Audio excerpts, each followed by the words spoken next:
नमस्कार दोस्तों, स्वागत है आपका स्टडी फॉर सिविल सर्विसेज में। यदि स्टडी फॉर सिविल सर्विसेज के छात्र हैं तो ये वाला टेलीग्राम जरूर ज्वाइन करके रखिए। यूट्यूब चैनल में हमारे साथ है तो भी ये वाला टेलीग्राम ज्वाइन करना बहुत ज्यादा जरूरी है। सारे नोटिफिकेशन, सारे अपडेट, सारे मोस्ट इंपोर्टेंट पिक्स, सारा रिवीजन सब कुछ यहाँ पे बताया जाता है। टेस्ट को ध्यान से अटेम्प्ट करिए और बताइए कितना स्कोर आपने किया है, कितने सही किए हैं टोटल क्वेश्चन में से। सभी लोग अपना अपना स्कोर जरूर कमेंट करिए। दोस्तों, मध्य प्रदेश पीसीएस का प्रीलिम्स एग्जामिनेशन बहुत नजदीक आ गया है। अगले ही महीने उसकी तारीख है। तो अब तक उम्मीद है कि आपने अपनी तैयारी पूरी कर ली होगी और आप लगातार अभ्यास कर रहे होंगे। रिवीजन के साथ साथ अभ्यास भी अनिवार्य होता है, क्योंकि जब तक आप प्रैक्टिस नहीं करते तब तक आपको ये पता नहीं लगता है कि आप गलतियां कहाँ पर कर रहे हैं, और गलतियों को जानना ही आवश्यक है। तो यहाँ उसी उद्देश्य से ये मॉक टेस्ट सीरीज पूरी लॉन्च की गई है, और इस सीरीज का पहला वीडियो आप देख रहे हैं मॉक टेस्ट नंबर 1 के रूप में। तो आइए बिना देर किए, बिना कुछ और बात किए इसको स्टार्ट करते हैं। अगर आपको पेड कोर्सेज ज्वाइन करने हैं तो ये पोस्टर आपके लिए बना है, नहीं तो पहला प्रश्न देखिए। इसमें बाइलिंगुअल फॉर्मेट में है, दोनों भाषाओं में आपको यहाँ प्रश्न दिखाई दे रहे हैं। प्रश्न में 2 स्टेटमेंट हैं। पहले वाले में बोला जा रहा है कि पाषाण काल की जो अवधि थी उसके कई शैलाश्रय भीमबेटका में पाए गए, ऐसे दिया हुआ है। उसके बाद भीमबेटका के शैलाश्रय ये सतपुड़ा की पहाड़ियों में स्थित है, ये बोला गया। वही चीज़ यहाँ अंग्रेजी में है कि जो मेनी रॉक शेल्टर्स थे वो पैलियोलिथिक एज के थे, और वो उनकी जो अवस्थिति है वो भीमबेटका में देखी गई। साथ ही साथ ये भी कहा गया कि ये जो गुफाएं थी ये भीमबेटका में पाई गई हैं, और इनकी जो लोकेशन है वो सतपुड़ा हिल्स है। तो आप बताइए कि इसमें से करेक्ट स्टेटमेंट क्या है, जो सही कथन है उसी का आपको चुनाव करना है। प्रश्न को आपने देखा, इसे अटेम्प्ट करिए, देखिए इसका सही उत्तर क्या हो सकता है। और इसका जो करेक्ट आंसर है वो हो जाएगा ए वाला, यानी केवल पहला स्टेटमेंट सही है, दूसरा वाला गलत है। पहले वाले में ये बोला गया था कि पाषाण काल की अवधि के कई शैलाश्रय ये भीमबेटका में है, सही बात है। लेकिन जो सेकंड स्टेटमेंट है उसमें बोल दिया गया कि सतपुड़ा हिल्स में है, ये वाली बात गलत है। तो सही क्या है, जो भीमबेटका के शैलाश्रय हैं वो मध्य भारतीय पठार का जो दक्षिणी किनारा है, जो साउथ वाला किनारा है, वहां पे विंध्य पर्वत की तलहटी में है। ये इनकी एग्जैक्ट लोकेशन है। ठीक है, तो दूसरा वाला गलत है, पहला वाला सही है, और इसीलिए हमने ए वाले विकल्प को चुना है। अगले प्रश्न को देखते हैं। यहाँ देखिए दूसरा प्रश्न आपके सामने है, और इसमें व्यक्तिगत सत्याग्रह के विषय में कहा जा रहा है कि व्यक्तिगत सत्याग्रह कहाँ से शुरू किया गया, मतलब मध्य प्रदेश में कहाँ से शुरू किया गया, ये आपको बताना है। तो इंदौर से स्टार्ट किया गया, जबलपुर में स्टार्ट किया गया, भोपाल से स्टार्ट किया गया, या शाहपुर से स्टार्ट किया गया। वही चीज आप यहाँ पे भी देख रहे हैं। Where was the individual satyagraha started, मतलब इसके स्टार्ट होने का स्थान कौन सा है। प्रश्न आपने देखा, इसका उत्तर बताइए इसमें से कौन सा होगा। और इसका जो करेक्ट आंसर है वो बी वाला हो जाएगा। जबलपुर से इसे स्टार्ट किया गया। इसकी शुरुआत कहाँ से होती है, जबलपुर से होती है। और अगस्त प्रस्ताव जो आप देखते हैं 1940 वाला, उसके बाद वामपंथी एक बड़े पैमाने पर सविनय अवज्ञा आंदोलन को फिर से स्टार्ट करना चाहते थे। मतलब जो पीछे 1930 के आसपास हुआ था सविनय अवज्ञा, उसको ये फिर से स्टार्ट करना चाहते थे। लेकिन यहाँ पे गांधी जी ने क्या किया, उन्होंने कहा कि अब जो पीछे हो चुका सो हो चुका, अब कुछ नई नीतियां आनी चाहिए, कुछ नया करना चाहिए। तो उन्होंने व्यक्तिगत सत्याग्रह पर जोर दिया। और बाद में व्यक्तिगत सत्याग्रह जो है ये स्वतंत्रता मांगने के लिए नहीं आता है। ऐसा नहीं है कि इसमें कोई आज़ादी की मांग रखी जाती है, बल्कि भाषण के अधिकार को सुनिश्चित करने के लिए इसको लाया गया था। ये कुछ चीजें इसमें जुड़ी हुई थी। तो व्यक्तिगत सत्याग्रह के बारे में आपने देखा, और इसे जबलपुर से स्टार्ट किया गया था। इसके बाद अगले प्रश्न को देखते हैं। यहाँ देखिए प्रश्न नंबर 3 आपके सामने है, और इसमें निमाड़ी दिवस कब मनाया जाता है ये आपको बताना है। डेट दी हुई है 19 अगस्त, 19 सितंबर, यहाँ आप दोनों भाषाओं में देख रहे हैं। 14 सितंबर है, 14 अगस्त है। आपको ये बताना है कि इसमें से कब मनाया जाता है। पूरा प्रश्न आप देख पा रहे हैं, और इसका जो करेक्ट आंसर है वो हो जाएगा बी वाला, 19 सितंबर। ये जो बी वाला ऑप्शन है यही सही है। निमाड़ी दिवस जो है ये 19 सितंबर को मनाया जाता है, और हिंदी दिवस जो है वो 14 सितंबर को मनाया जाता है। आप जानते ही हैं, राष्ट्रभाषा हिंदी।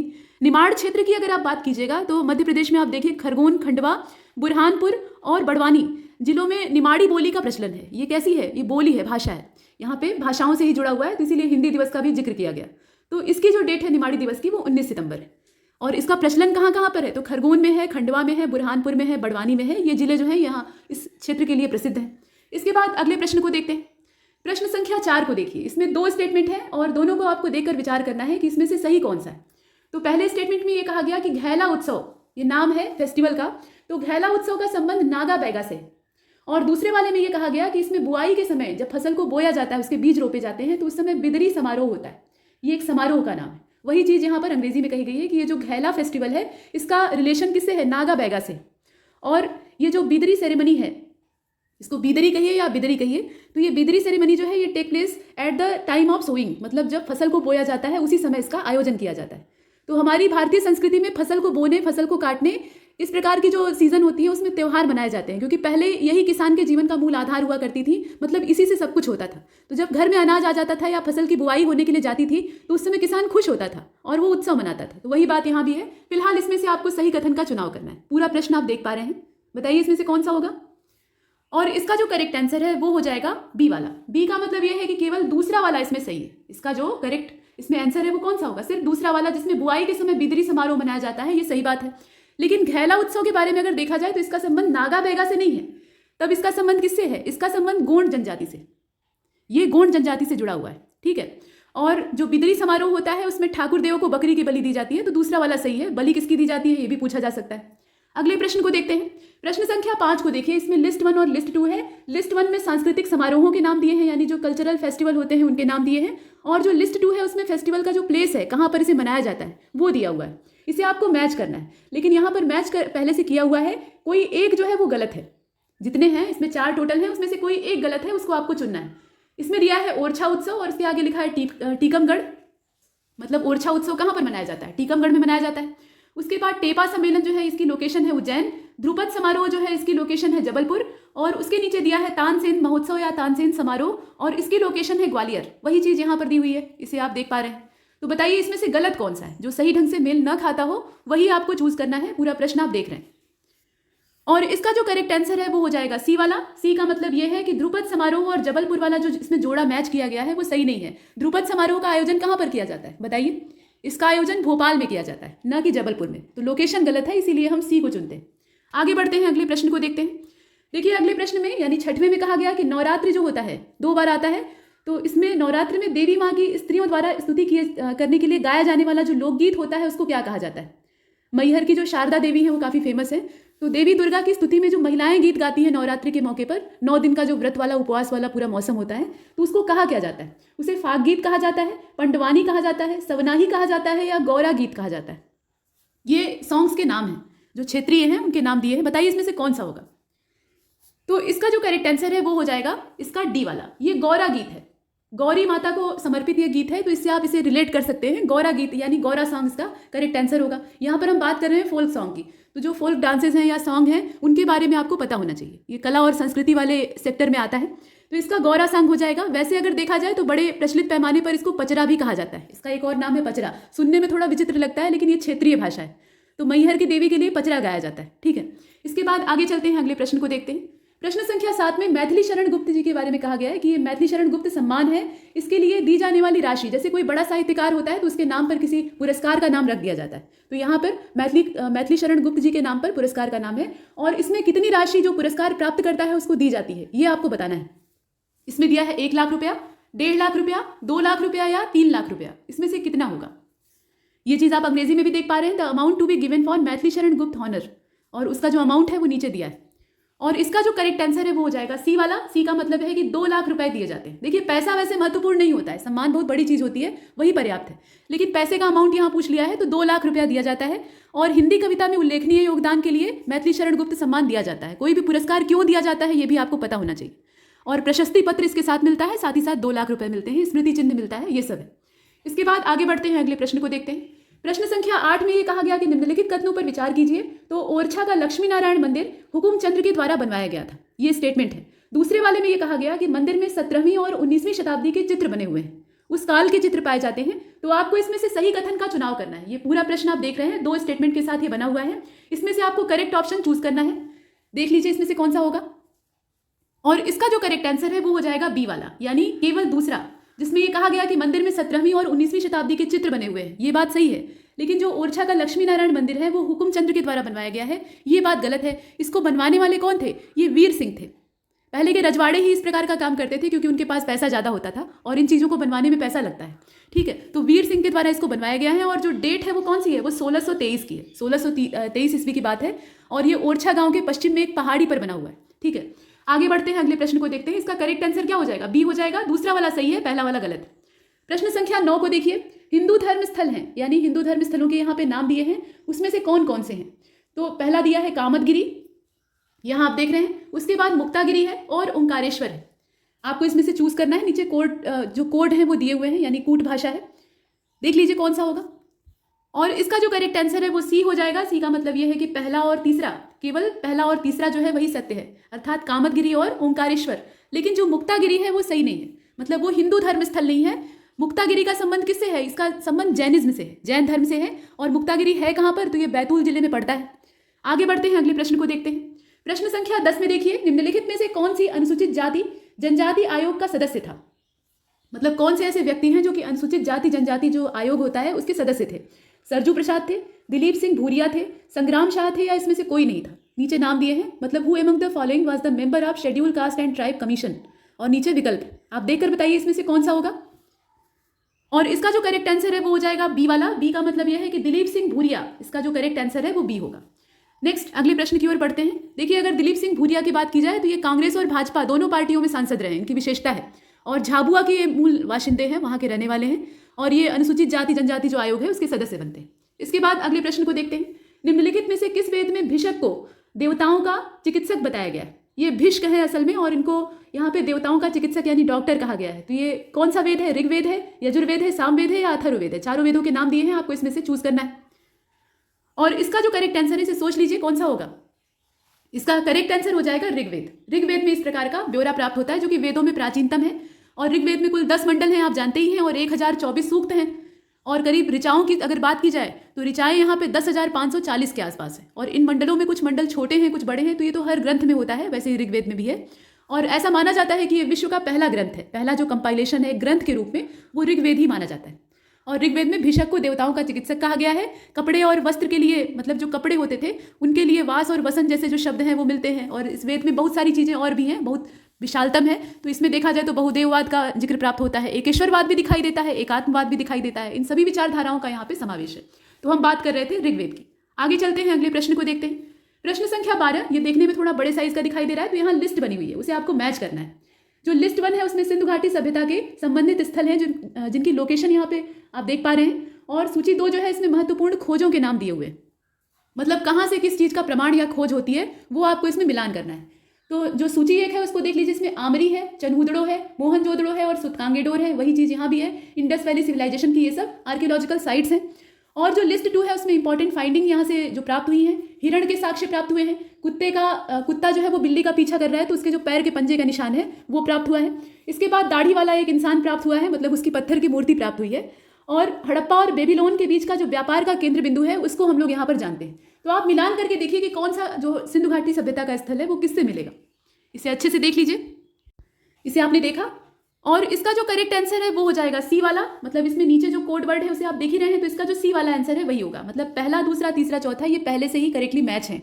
इसमें उल्लू बनाने के लिए ऐसे प्रश्न बना दिया है, मतलब आप समझ पा रहे हैं, इसमें जितने भी हैं वो पहले से मैच है। आमरी को अगर देखा जाए तो यहाँ पर जो सिंधु नदी है उसके तट पर इसकी लोकेशन है, और यहाँ हिरण के साक्ष्य प्राप्त हुए हैं यहाँ से, तो इसे आप आमने सामने मिला लीजिए। उसके बाद चनहुदड़ो को देखिए, तो यह पाकिस्तान के सिंध प्रांत में सिंधु नदी के तट पर स्थित है, और यहाँ से मनके बनाने का जो कारखाना है या आप उसे दुकान कह सकते हैं वो सब प्राप्त हुआ है, ये चीज़ें। उसके अलावा एक चीज़ और है कि बिल्ली का पीछा करता हुआ जो कुत्ता है उसके भी पदचिन्ह, यानी पहले से ही कुत्ते बिल्ली की जो दुश्मनी है वो यहाँ पे दिखाई देती, तो वो सब यहाँ से प्राप्त हुआ है। इसके बाद मोहनजोदड़ो की अगर बात की जाए तो यहाँ से बहुत सारी चीज़ें मिली, जैसे अन्नागार है, मतलब अन्न भंडार प्राप्त हुआ है। उसके अलावा बड़ा सा एक जो बाथरूम है वो प्राप्त हुआ है, यानी स्नानागार प्राप्त हुआ है। कांसे की जो नृत्यांगना है, जिन्हें कि बाद में देवी पार्वती का प्रतिरूप माना गया, वो भी यहाँ से प्राप्त हुई है। इसके अलावा पशुपति महादेव की जो मुहर है वो भी प्राप्त हुई है। दाढ़ी वाला इंसान जो पत्थर की उनकी मूर्ति है, और बुने हुए कपड़े, ये सब यहाँ से मिले हैं। तो मोहनजोदड़ो से बहुत कुछ मिला है। इसके बाद सुतकांगेडोर की ओर चलते हैं, तो यह है कहाँ पर, इसकी लोकेशन है, अगर देखा जाए अभी तो अपने देश में नहीं है, ये पाकिस्तान का जो दक्षिणी पश्चिमी राजस्थान वाला क्षेत्र है, मतलब ये पाकिस्तान वाला हिस्सा जो है वहाँ पे दाश्क नदी के किनारे ये स्थित है। नदी की अगर लोकेशन आप देखें तो दाश्क नदी के तट पर ये स्थित है, और ये हड़प्पा और बेबीलोन के बीच में जो व्यापार का केंद्र बिंदु है उसके तौर पर देखा जाता था, मतलब ये व्यापार का एक सेंटर पॉइंट माना जाता था।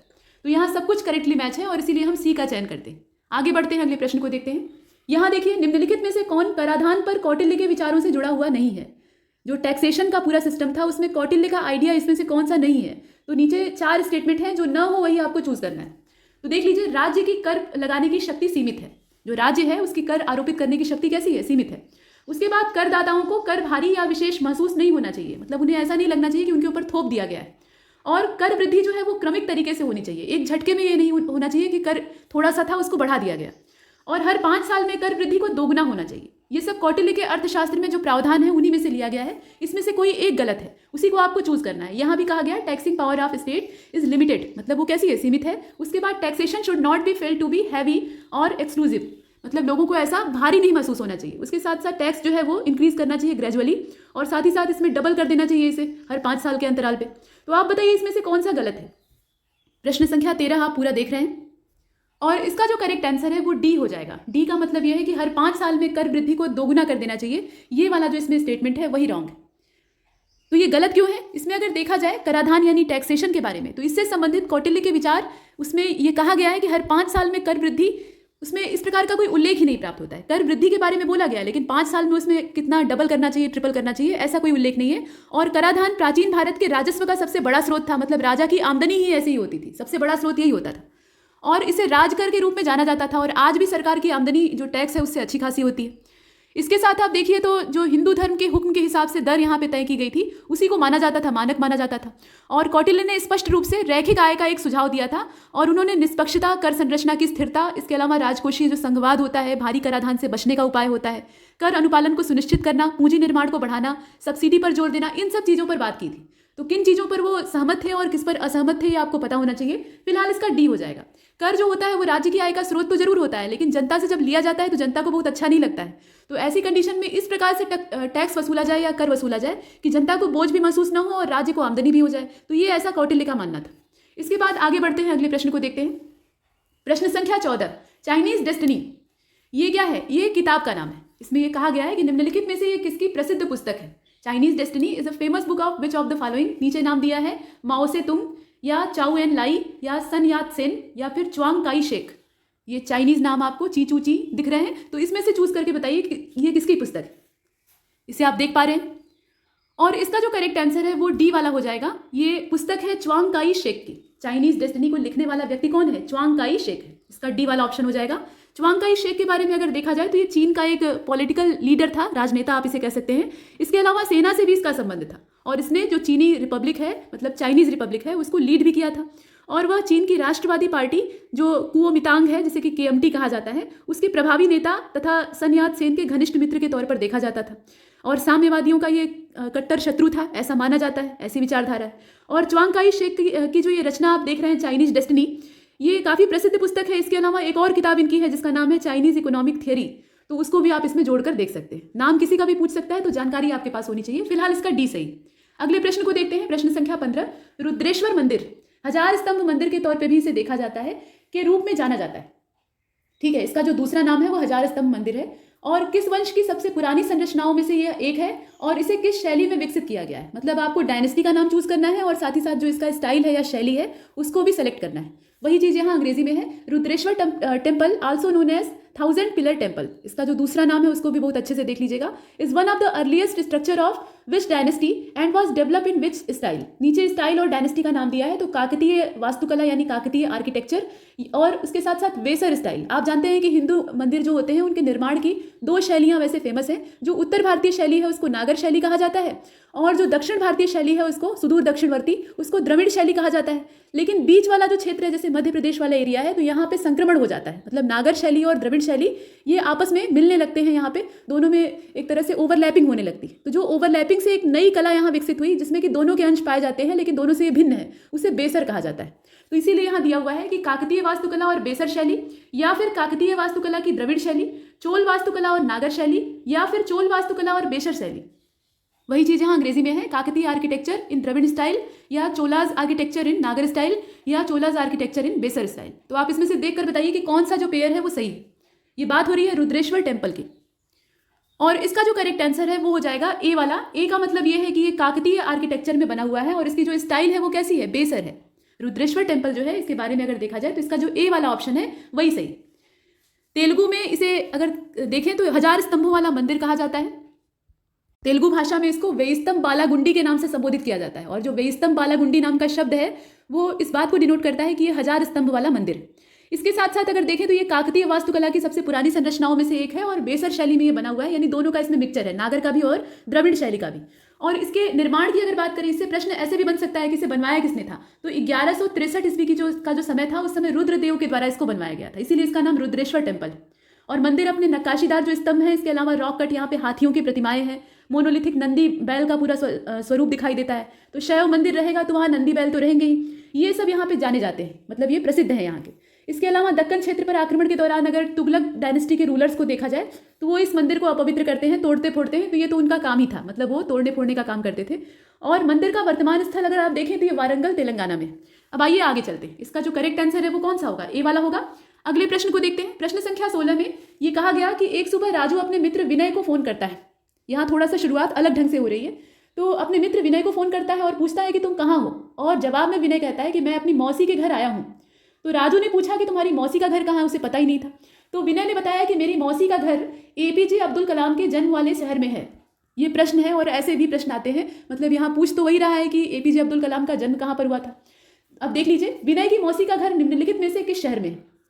मतलब one morning Raju called his friend Vinay and asked where are you, और in response Vinay said that I have come to my aunt's house.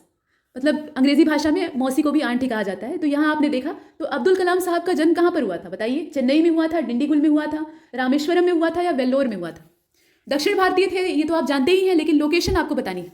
और इसका जो करेक्ट आंसर है वो सी वाला हो जाएगा, रामेश्वरम। उनका जन्म रामेश्वरम में हुआ था, और यही यहाँ पर राजू की मौसी का घर है, माफ कीजिएगा विनय की मौसी का घर है। अबुल पाकिर जलालुद्दीन अब्दुल कलाम, ये इनका पूरा नाम था, जिसे कि हम शॉर्टकट में एपीजे अब्दुल कलाम कहते हैं। 15 अक्टूबर 1931 को इनका जन्म होता है, और 27 जुलाई 2015 को अचानक दिल का दौरा पड़ने से अचानक ये स्टेज पर गिरते हैं और इनका देहांत हो जाता है। ये भारत के एरोस्पेस वैज्ञानिक थे, राजनीतिज्ञ तो नहीं थे। इन्हें राजनीति से अगर जोड़ना हो तो सही नहीं रहेगा। हाँ, राष्ट्रपति के तौर पर इन्हें चुना गया था, और 2002 से लेकर अगर देखें तो 2007 तक ये 11वें राष्ट्रपति के रूप में अपनी सेवा देते हैं। इनका जो नंबर था वो कौन सा था, 11वां था। इनका जन्म और परवरिश जो है वो रामेश्वरम में होती है। तमिलनाडु जो राज्य है उसमें ये पड़ता है, और भौतिकी और एरोस्पेस जो इंजीनियरिंग है उसमें ये अध्ययन करते हैं, और बाद में एक सफल वैज्ञानिक के तौर पर देखे जाते हैं। तो इनके बारे में जगजाहिर बात है, उसे आप जानते ही हैं। रामेश्वरम इसका करेक्ट आंसर हो जाएगा। आगे बढ़ते हैं, अगले प्रश्न को देखते हैं। निम्नलिखित घटनाओं पर विचार कीजिए और उन्हें एक क्रोनोलॉजिकल ऑर्डर में अरेंज कीजिए, यानी यहाँ कालानुक्रम आपको व्यवस्थित करना है। तो पहली वाली जो घटना है उसमें कहा गया कि लॉर्ड वेवेल के अंतर्गत शिमला सम्मेलन, मतलब लॉर्ड वेवेल के सौजन्य से या उसी के समय में शिमला सम्मेलन का आयोजन किया गया। उसके बाद जो सेकंड स्टेटमेंट है उसमें कहा गया कि भारतीय राष्ट्रीय सेना यानी आजाद हिंद फौज की बात हो रही है, इसकी स्थापना होती है। मुस्लिम लीग का लाहौर संकल्प आता है और पाकिस्तान के निर्माण का आह्वान किया जाता है। और अंत में चौथा वाला है कि रॉयल इंडियन नेवी जो म्यूटनी है, यानी जो नौसेना विद्रोह होता है वो होता है। तो इसकी डेट आपको अरेंज करनी है, कौन सा पहले कौन सा बाद में, और नीचे इसके क्रम दिए हुए हैं। इन क्रमों में आपको चुनना है कौन सा होगा। यहाँ वही चीज़ अंग्रेजी में है कि Simla conference under Lord Wavell, establishment of Indian national army INA, Azad Hind Fauj, Lahore resolution of Muslim League, calls for creation of Pakistan, इसके अलावा रॉयल इंडियन नेवी म्यूटनी। तो इसमें से कौन सा होगा देख लीजिए और बताइए। देखिए, इसका करेक्ट आंसर हो जाएगा डी वाला। इसमें अगर आप जो करेक्ट ऑप्शन है उसे चूज करना चाहते हैं तो डी वाला सही होगा। तीसरा, दूसरा, पहला और चौथा, ये इसका अरेंजमेंट होगा। मतलब इसमें देखा जाए तो 1940 से आप इसे स्टार्ट कर सकते हैं। 1940 में मुस्लिम लीग का लाहौर प्रस्ताव आता है और उसी में पाकिस्तान के निर्माण के लिए आह्वान किया जाता है। तो ये वाला पहले हो जाएगा, और इसकी डेट क्या है, 1940 है। उसके बाद आगे चलते हैं तो क्रिप्स मिशन की बात आती है। तो क्रिप्स मिशन भारत छोड़ो आंदोलन, इसके अलावा कांग्रेस के नेताओं को जेल में भर दिया जाता है, और साथ ही साथ अंग्रेजों से लड़ने के लिए सुभाष चंद्र बोस जो है वो अपने स्तर पर प्रयास करते हैं। तो उन्होंने आज़ाद हिंद फौज की स्थापना की। देखिए, वो फौज तो पहले से बनी हुई थी, लेकिन उसे प्रोपेगेट करने का और उसे एक विश्व स्तर पर उभारने का काम जो है वो सुभाष चंद्र बोस के द्वारा किया गया था।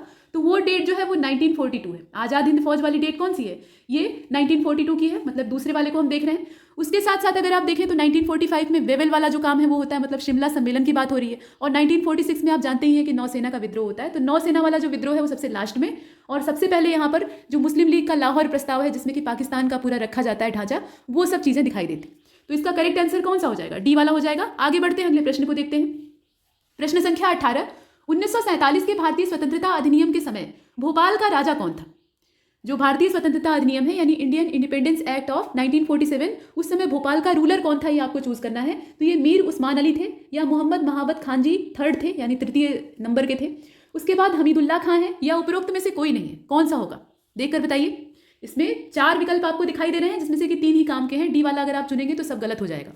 बताइए कौन सा होगा। और इसका जो करेक्ट आंसर है वो सी हो जाएगा, हमीदुल्ला खान।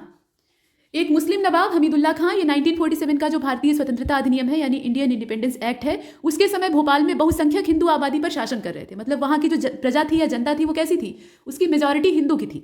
और वहाँ पे एक मुस्लिम रूलर था और वह मुस्लिम लीग के करीबी दोस्त भी थे। मतलब ये जो महोदय थे, ये हमीदुल्ला खां, ये मुस्लिम लीग को सपोर्ट कर रहे थे। और ऐसे में आप जानते हैं कि क्या होगा, ये कांग्रेस का विरोध करेंगे, क्योंकि कांग्रेस जो है वो देश को आज़ाद करा के और एक रूप रखने का प्रयास कर रही थी। इसके बाद अगर आप सुने इसमें तो निज़ाम मीर उस्मान अली जो थे, ये हैदराबाद रियासत में बड़े पैमाने पर हिंदू आबादी पर शासन कर रहे थे। ये सभी शासक ही हैं, जितने नाम आप यहाँ देख रहे हैं ये सभी रूलर हैं, लेकिन अलग अलग क्षेत्रों के हैं। तो यहाँ हमें देखना था जो भोपाल के शासक हैं उनके तौर पे, तो ये यहाँ पे हमीदुल्ला खां ही हैं। इसके बाद मोहम्मद महाबत खान जी 3rd को अगर देखा जाए तो ये जूनागढ़ रियासत में थे और बड़े पैमाने पर वहाँ भी मेजॉरिटी जो थी वो हिंदुओं की थी। ये सब आपने देखा, तो इसका करेक्ट आंसर कौन सा हो जाएगा, सी वाला हो जाएगा। अगले प्रश्न को देखते हैं। निम्नलिखित में से कौन सा ली कमीशन की सिफारिश नहीं करता है? जो ली कमीशन है उसकी रिकमेंडेशन में से इसमें कौन सा नहीं है? तो पहले वाले में कहा गया कि राज्य सचिव को आईसीएस की भर्ती जारी रखनी चाहिए, ये पहला स्टेटमेंट है। दूसरे वाले में ये कहा गया कि एक लोक सेवा आयोग तुरंत ही स्थापित करना चाहिए, अर्जेंटली। साथ ही साथ सी वाले में है कि यूरोपियों और भारतीयों के बीच में 60:40 की समता के आधार पर आईसीएस में सीधी भर्ती होनी चाहिए। मतलब यूरोपियों का जो अनुपात है वो कितना होना चाहिए, 60 और भारतीयों का 40। ली कमीशन ने अपनी सिफारिश वर्ष 1924 में दी थी। ये सब दिया हुआ है। यही चीज यहाँ अंग्रेजी में है कि the secretary of state should continue the recruit of ICS. जो अभी यूपीएससी के थ्रू आईएएस और विभिन्न जो प्रशासनिक सेवाएं हैं उनका परीक्षा कराया जाता है, उसको पहले के समय में अंग्रेजों के जमाने में आईसीएस कहा जाता था। और उसके बाद जो बी वाला स्टेटमेंट है उसमें कहा गया कि अब public service commission be immediately established, मतलब इसे अर्जेंट में स्थापित करना चाहिए। और जो रेशियो यहाँ पे भर्ती का होना चाहिए वो 60:40 का होना चाहिए। साथ ही साथ ली कमीशन जो है ये अपनी रिकमेंडेशन को 1924 में देता है, यानी पेश करता है। तो आपको इसमें से गलत का चूज करना है, गलत का चुनाव करना है। देख लीजिए कौन सा होगा, पूरा प्रश्न आपके सामने है। और इसका जो करेक्ट आंसर है वो सी वाला हो जाएगा, जिसमें ये कहा गया है कि direct recruitment to ICS on the basis of 60-40 ratio, यहाँ पे parity between the Europeans and Indians. ये वाली जो बात कही गई है यही वाली गलत है, जिसमें यूरोपियों और भारतीयों के बीच का 60 और 40 का रेशियो बताया गया है। असल में ये 50-50 का रेशियो था, ना कि 60 और 40 का। मतलब दोनों को यहाँ बराबर बात कही गई थी। और ये हम बात कर रहे हैं ली कमीशन की। तो इस प्रकार की जो कमीशन या कमेटियां होती हैं इन पे प्रश्न आते हैं। फिलहाल इसका सी वाला गलत है, बाकी जितने हैं वो सही हैं। तो इसकी रिकमेंडेशन को भी देख लीजिएगा।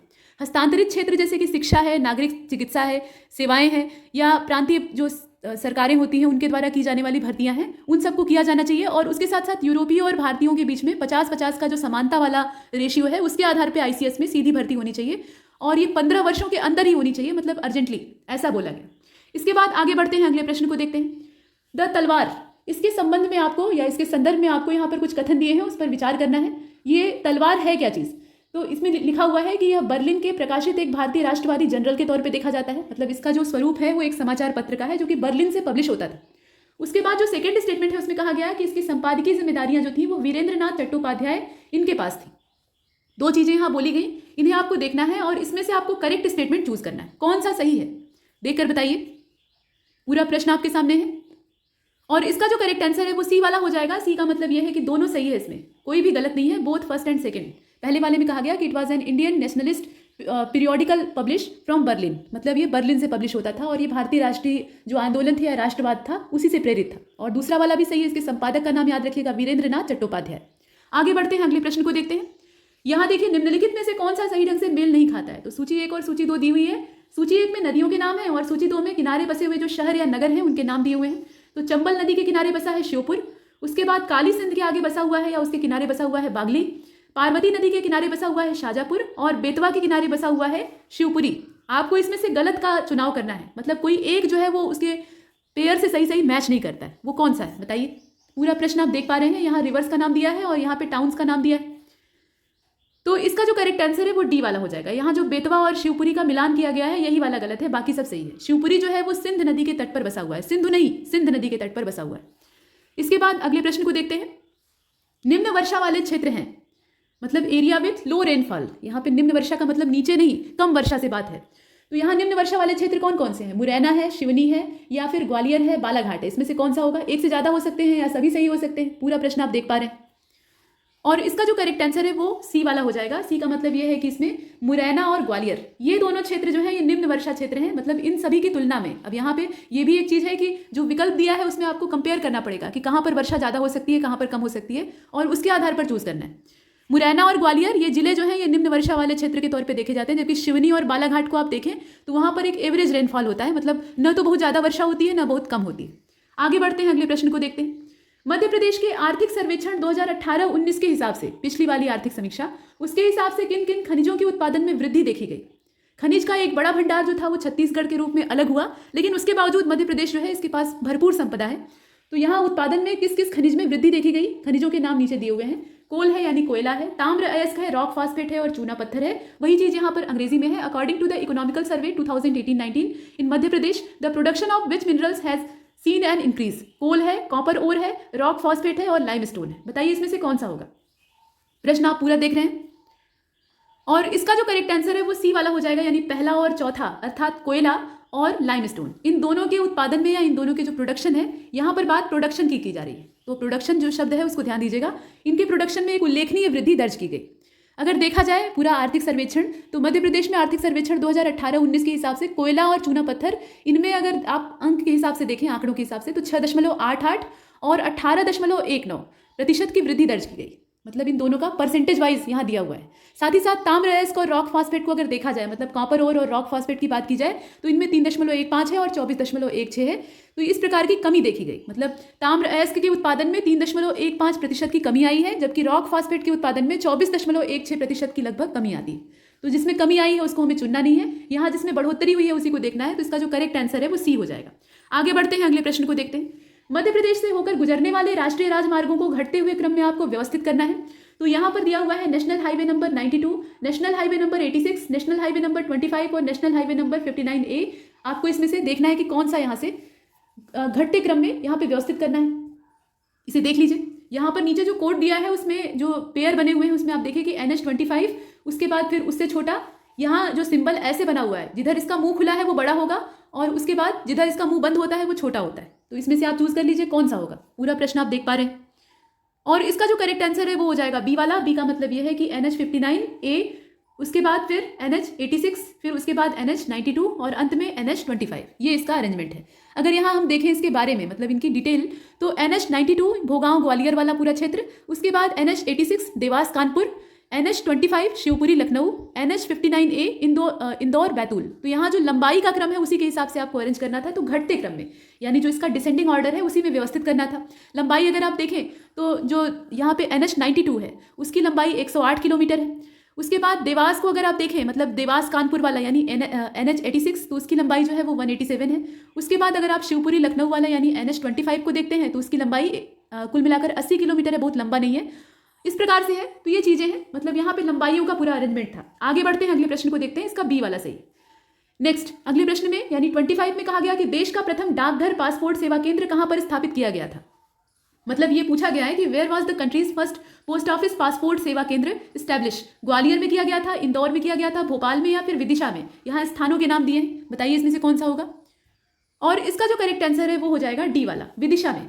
इसकी स्थापना कहाँ पर होती है? विदिशा में होती है। 28 फरवरी 2017 को मध्य प्रदेश का जो विदिशा जिला है वहां पे देश का पहला डाकघर पासपोर्ट सेवा केंद्र स्थापित किया गया था। ये पूरे देश में पहला है, ये आपको ध्यान देना है। और इसके बाद अगर आप देखें तो 4 अन्य जिले जो हैं, जिसमें कि इंदौर का नाम आता है, जबलपुर है, ग्वालियर है और सतना है, उसमें भी इसको प्रपोजल है कि इस्टेब्लिश किया जाएगा। लेकिन फिलहाल खोला कहाँ पर गया है? ये विदिशा में खोला गया है। इसका डी वाला सही होगा। आगे चलते हैं। क्वेश्चन नंबर 26, मध्य प्रदेश की अर्थव्यवस्था कृषि प्रधान है, जिसमें कि सिंचाई का विशेष महत्व है। और निम्नलिखित जो कथन दिए हैं उसमें से आपको सही विकल्प का चयन करना है। तो नीचे 2 स्टेटमेंट है, उन्हें देख लीजिए। 2016-17 की तुलना में 2017-18 में शुद्ध सिंचित क्षेत्र में 6.99% की वृद्धि दर्ज की गई।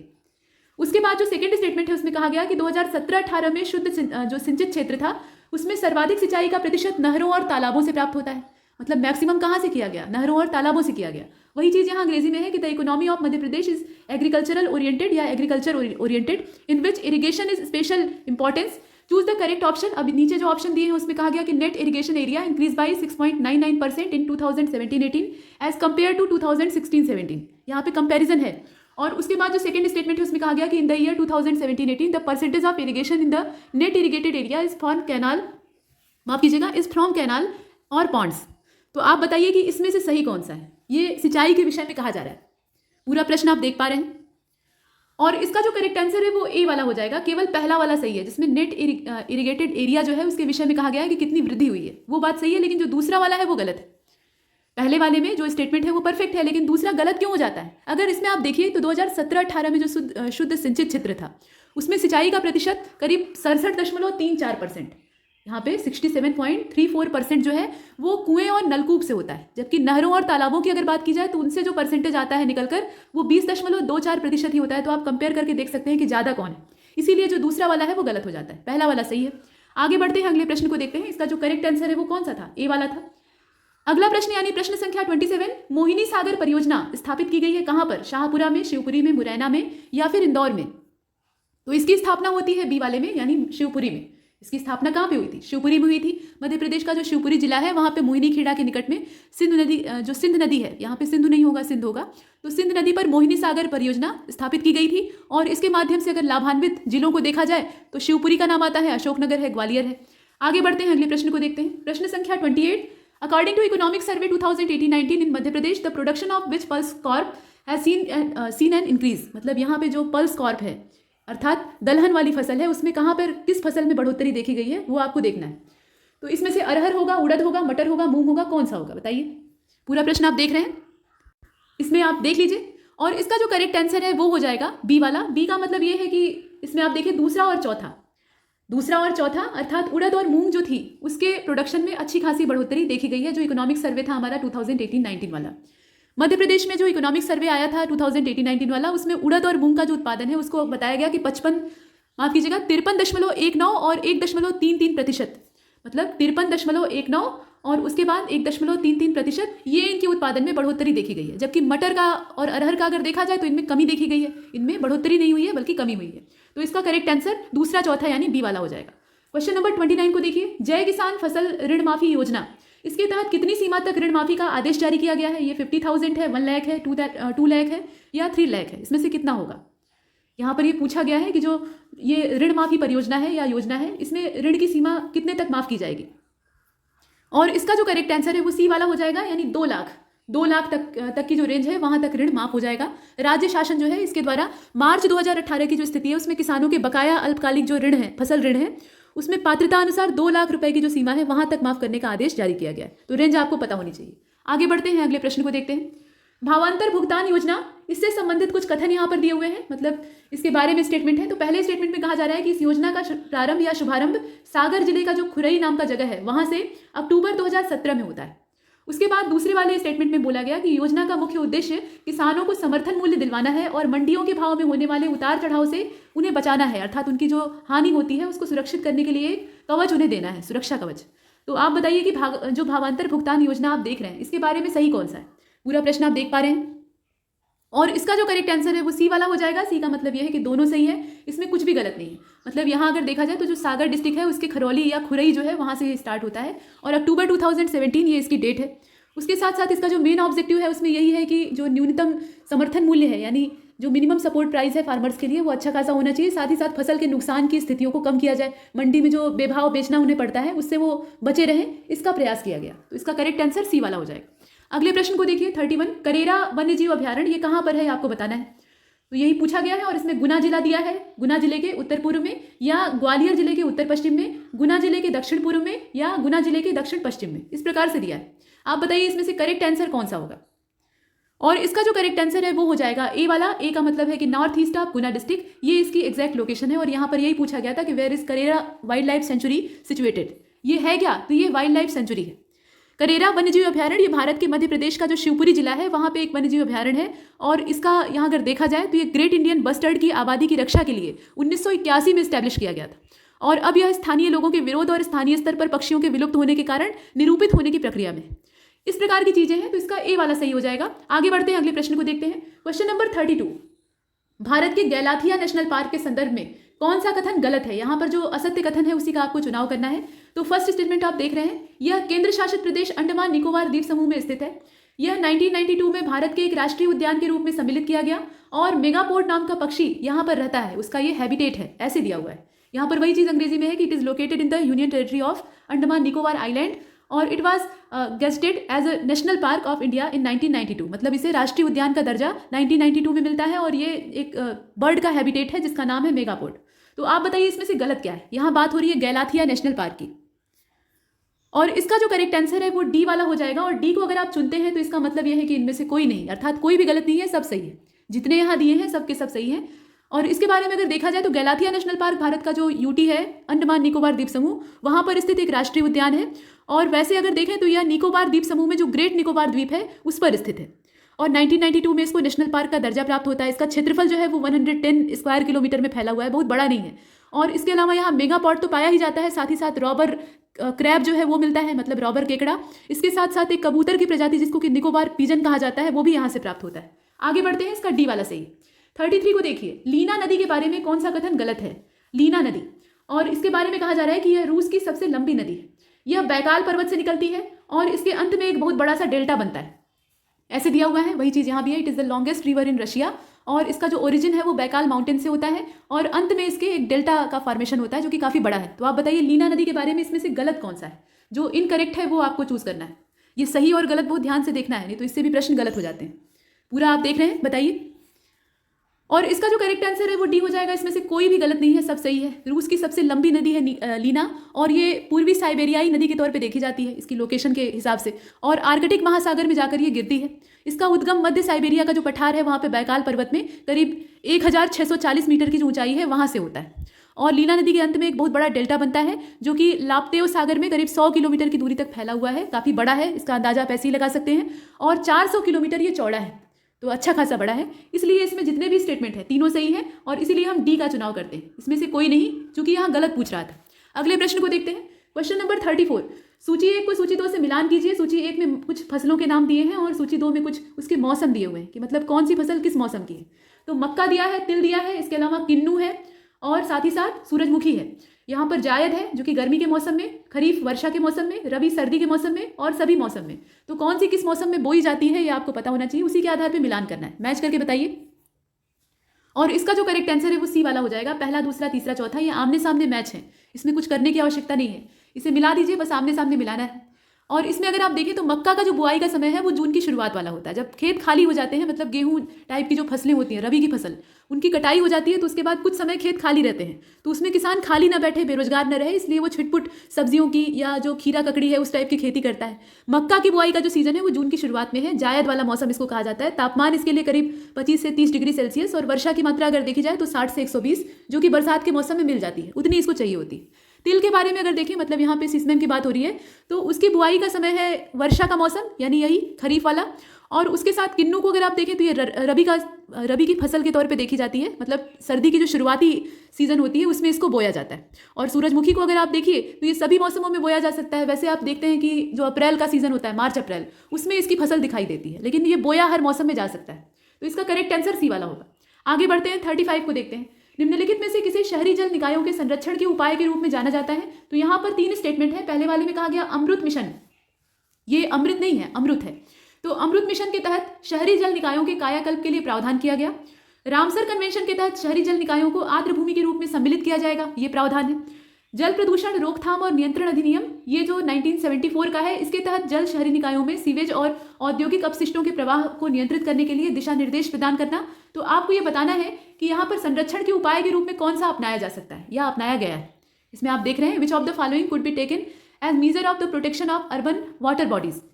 प्रदूषण एक बहुत बड़ी समस्या है, जल संकट तो है ही है कि पानी तेजी से खत्म हो रहा है, जो पीने योग्य और उपयोग करने योग्य पानी है, साथ ही साथ वो प्रदूषित भी हो रहा है, तो उसके प्रदूषण को रोकना। बताइए इसमें से कौन सा होगा। इसका जो करेक्ट आंसर है वो डी हो जाएगा, मतलब तीनों ही इसमें सही है जो कि उपाय के तौर पर आजमाए जा सकते हैं। ठीक है, इसका डी वाला आंसर हो जाएगा। आगे बढ़ते हैं, अगले प्रश्न को देखते हैं। वैसे अगर इसमें आप देखें तो वेटलैंड का जो संरक्षण और प्रबंधन नियम है वो 2017 का है, और इसका उद्देश्य वही है कि गाइडलाइन जारी करेगा और उसके माध्यम से संचालन जो होगा उसमें स्थायी संरक्षण की योजनाएं अपनाई जाएंगी, और पारिस्थितिकी तंत्र जिसमें कि झील और आर्द्र भूमियां आती हैं उसका संरक्षण किया जाएगा। इसके साथ साथ Atal mission for reservation and urban transformation, इसको अमृत कहा जाता है शॉर्टकट में। तो इस मिशन के घटकों में विशेष रूप से पेयजल आपूर्ति और भूजल की जो रिचार्जिंग है, मतलब नीचे पानी जो है उसको फिर से रिचार्ज करना, रिफिल करना, ये सब शामिल है। इसके साथ साथ जल की प्रदूषण रोकथाम और नियंत्रण अधिनियम जो 1974 का है, इसमें जो जल निकाय हैं उसमें मल और औद्योगिक अपशिष्ट जो है उनके प्रवाह को नियंत्रित करना और उस प्रकार की गाइडलाइन जारी करना, ये इसका पर्पज है। तो फिलहाल इसका डी सही है, सभी सही है। आगे बढ़ते हैं। 2011 का सेंसस अभी 2021 आ गया, लेकिन जो पुराना वाला सेंसस है वही घिस रहा है, क्योंकि अभी नई गणना हुई ही नहीं है, तो उसकी रिपोर्ट कहाँ से आएगी। देखिए यहाँ पर हमें करना क्या है, जनगणना के हिसाब से हमें साक्षरता दर को अवरोही क्रम में व्यवस्थित करना है। अवरोही क्रम का मतलब यह है कि जहाँ ज़्यादा साक्षरता हो उसको पहले रखेंगे और जो जहाँ पे कम होगी उसको पीछे रखेंगे। तो यहाँ क्रम दिया है मध्य प्रदेश, राजस्थान, छत्तीसगढ़, गुजरात। उसके बाद यहाँ आप देख सकते हैं गुजरात, मध्य प्रदेश, राजस्थान, छत्तीसगढ़। इसी प्रकार से और भी पेयर है। यहाँ पर कुल मिलाकर 4 राज्य हैं, मध्य प्रदेश है, राजस्थान है, छत्तीसगढ़ है और गुजरात है। तो किसकी साक्षरता दर ज़्यादा है और किसकी कम है ये आपको पता होना चाहिए, और इसे डिसेंडिंग ऑर्डर में अरेंज करना है। तो देख लीजिए इसका कौन सा होगा। इसमें अगर हम करेक्ट आंसर देखें तो सी वाला होगा। सी वाला जो अरेंजमेंट है वो एकदम परफेक्ट है। गुजरात, छत्तीसगढ़, मध्य प्रदेश, राजस्थान। गुजरात की जो साक्षरता दर है वो 78.03% है अगर परसेंट वाइज देखा जाए। छत्तीसगढ़ की जो है वो 70.28% है। इसके बाद मध्य प्रदेश को आप देखें तो 69.32% है, और राजस्थान की कितनी है 66.11% है। मध्य प्रदेश की कितनी है 69.32% है, और राजस्थान इससे पीछे है। इस प्रकार से लोकेशन है। इसके बाद आगे चलते हैं, इसका करेक्ट आंसर कौन सा हो जाएगा, सी वाला होगा। 37 को देखिए, सैकरम ऑफिसिनारियम, ये जो है ऑफिसिनेरियम इसको कहा जाता है। इसके विषय में कहा जा रहा है कि ये किसका वैज्ञानिक नाम है। ये स्वीट कॉर्न का वैज्ञानिक नाम है, सूरजमुखी का वैज्ञानिक नाम है, पालक को इस नाम से संबोधित किया जाता है या गन्ने को ये कहा जाता है। साइंटिफिक नेम अलग होते हैं और जो प्रचलित नाम स्थानीय नाम होता है वो भिन्न होता है, ये आपने पढ़ाई है। तो इसमें से कौन सा होगा देखकर बताइए। देखिए इसका करेक्ट आंसर डी हो जाएगा। ये गन्ने का नाम है सैकरम, आप इसको सैकरिन और शुगर से जोड़कर देख सकते हैं तो बहुत आराम से यहाँ पे आप चुन सकते हैं। शुगर केन इसका करेक्ट आंसर होगा। गन्ना एक लंबा 12 घास का पौधा है, मतलब उसी को संदर्भित करता है, घास नहीं है। इससे चीनी बनती है और बहुत तरह की चीज़ें प्राप्त होती हैं। और जीनस सैकरम ऑफिसिनियम जनजाति का जो एंड्रोपोगेनेई है उसको चीनी उत्पादन के लिए इस्तेमाल किया जाता है। मतलब गन्ने की भी बहुत सारी वैरायटी और ब्रीड आती हैं, तो उसमें से जो हम लोग चीनी बनाने के लिए इस्तेमाल करते हैं वो असल में एंड्रोपोगेनेई है, मतलब उसका जो ब्रीड है उसका नाम दिया है। और पौधे में 2 से 6 मीटर, मतलब करीब 6 से 20 फीट आप कह सकते हैं, इतनी लंबाई होती है। अच्छा खासा लंबा हो जाता है और कठोर होता है, रेशेदार डंठल होता है। उसके अंदर सुक्रोज जो चीनी होती है, शर्करा, वो भरपूर मात्रा में होती है, आप जानते ही हैं। और भारत जो है वो पूरी दुनिया में गन्ने का दूसरा सबसे बड़ा उत्पादक है। प्रोड्यूसर के तौर पे देखा जाए तो भारत का 2nd स्थान है। और राज्यवार अगर देखें तो यूपी, महाराष्ट्र, पंजाब और बिहार ये अधिकतम उत्पादन करते हैं गन्ने का। आगे चलते हैं, अगले प्रश्न को देखते हैं। प्रश्न संख्या 38, फोटोवोल्टिक मॉड्यूल निम्नलिखित में से किससे संबंधित है। फोटोवोल्टिक मॉड्यूल जो है उसका रिलेशन इसमें से किससे है। जियोथर्मल सोर्स ऑफ एनर्जी से है, हाइड्रो एनर्जी से है, बायोगैस एनर्जी से है या नॉन ऑफ द एबव, इसमें से कोई नहीं। बताइए इसमें से कौन सा होगा। प्रश्न पूरा आप देख रहे हैं और इसका जो करेक्ट आंसर है वो डी वाला हो जाएगा। इसमें से किसी से भी इसका संबंध नहीं है। फोटोवोल्टिक मॉड्यूल की बात की जा रही है, न कि फोटोवोल्टिक सेल की। यहाँ अगर देखा जाए और फोटोवोल्टिक मॉड्यूल की भी अगर बात कीजिएगा तो इसका संबंध किससे होगा, प्रकाश से होगा। और प्रकाश का सबसे बड़ा स्रोत जो है वो सूर्य है। यहाँ पर कहीं भी सौर ऊर्जा का जिक्र नहीं किया गया है, इसीलिए सब गलत हो गए। फोटोवोल्टिक मॉड्यूल ये सौर ऊर्जा यानी ऊर्जा का जो गैर परंपरागत स्रोत है या अक्षय ऊर्जा जिसे आप कहते हैं उससे संबंधित है। फोटोवोल्टिक मॉड्यूल एक फोटोवोल्टिक प्रभाव के माध्यम से बिजली उत्पन्न करने के लिए सूर्य के प्रकाश ऊर्जा यानी फोटॉन जो होते हैं उनका इस्तेमाल करता है।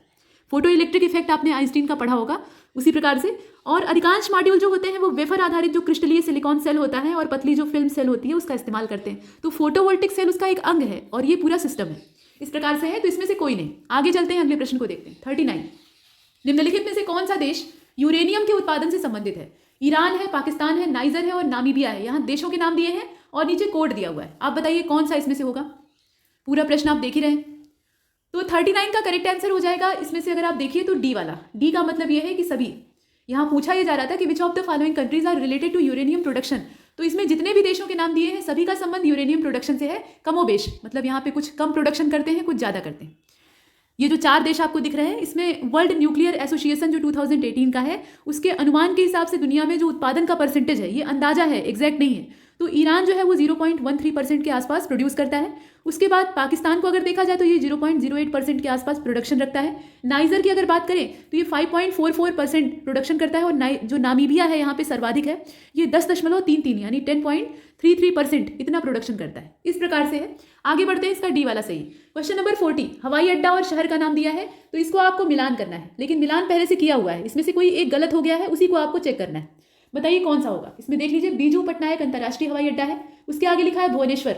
इसके बाद श्री गुरु रामदास जी अंतर्राष्ट्रीय हवाई अड्डा, ये चंडीगढ़ का है।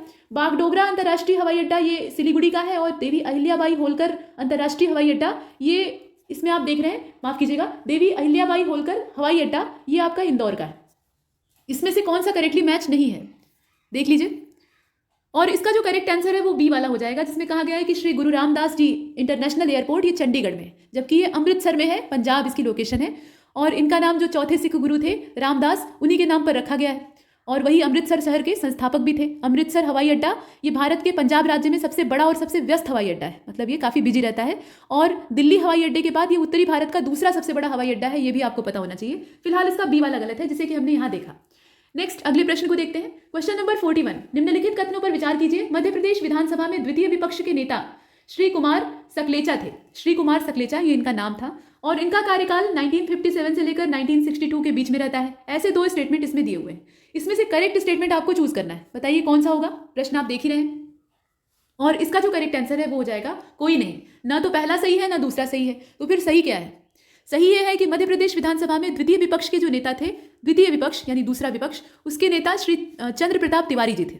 इनका नाम क्या था, श्री चंद्र प्रताप तिवारी था। चंद्र प्रताप तिवारी का जो कार्यकाल था वो 1957 से लेकर 1962 के बीच का रहता है। और मध्य प्रदेश विधानसभा में जो तृतीय विपक्ष के नेता थे, इस प्रकार से भी क्वेश्चन आ सकता है, पहला दूसरा तीसरा। तो जो तृतीय विपक्ष के नेता थे उनका नाम श्री कुमार सकलेचा था, जो कि आप यहाँ पे देख रहे हैं, ये तीसरे नंबर के थे। ठीक है।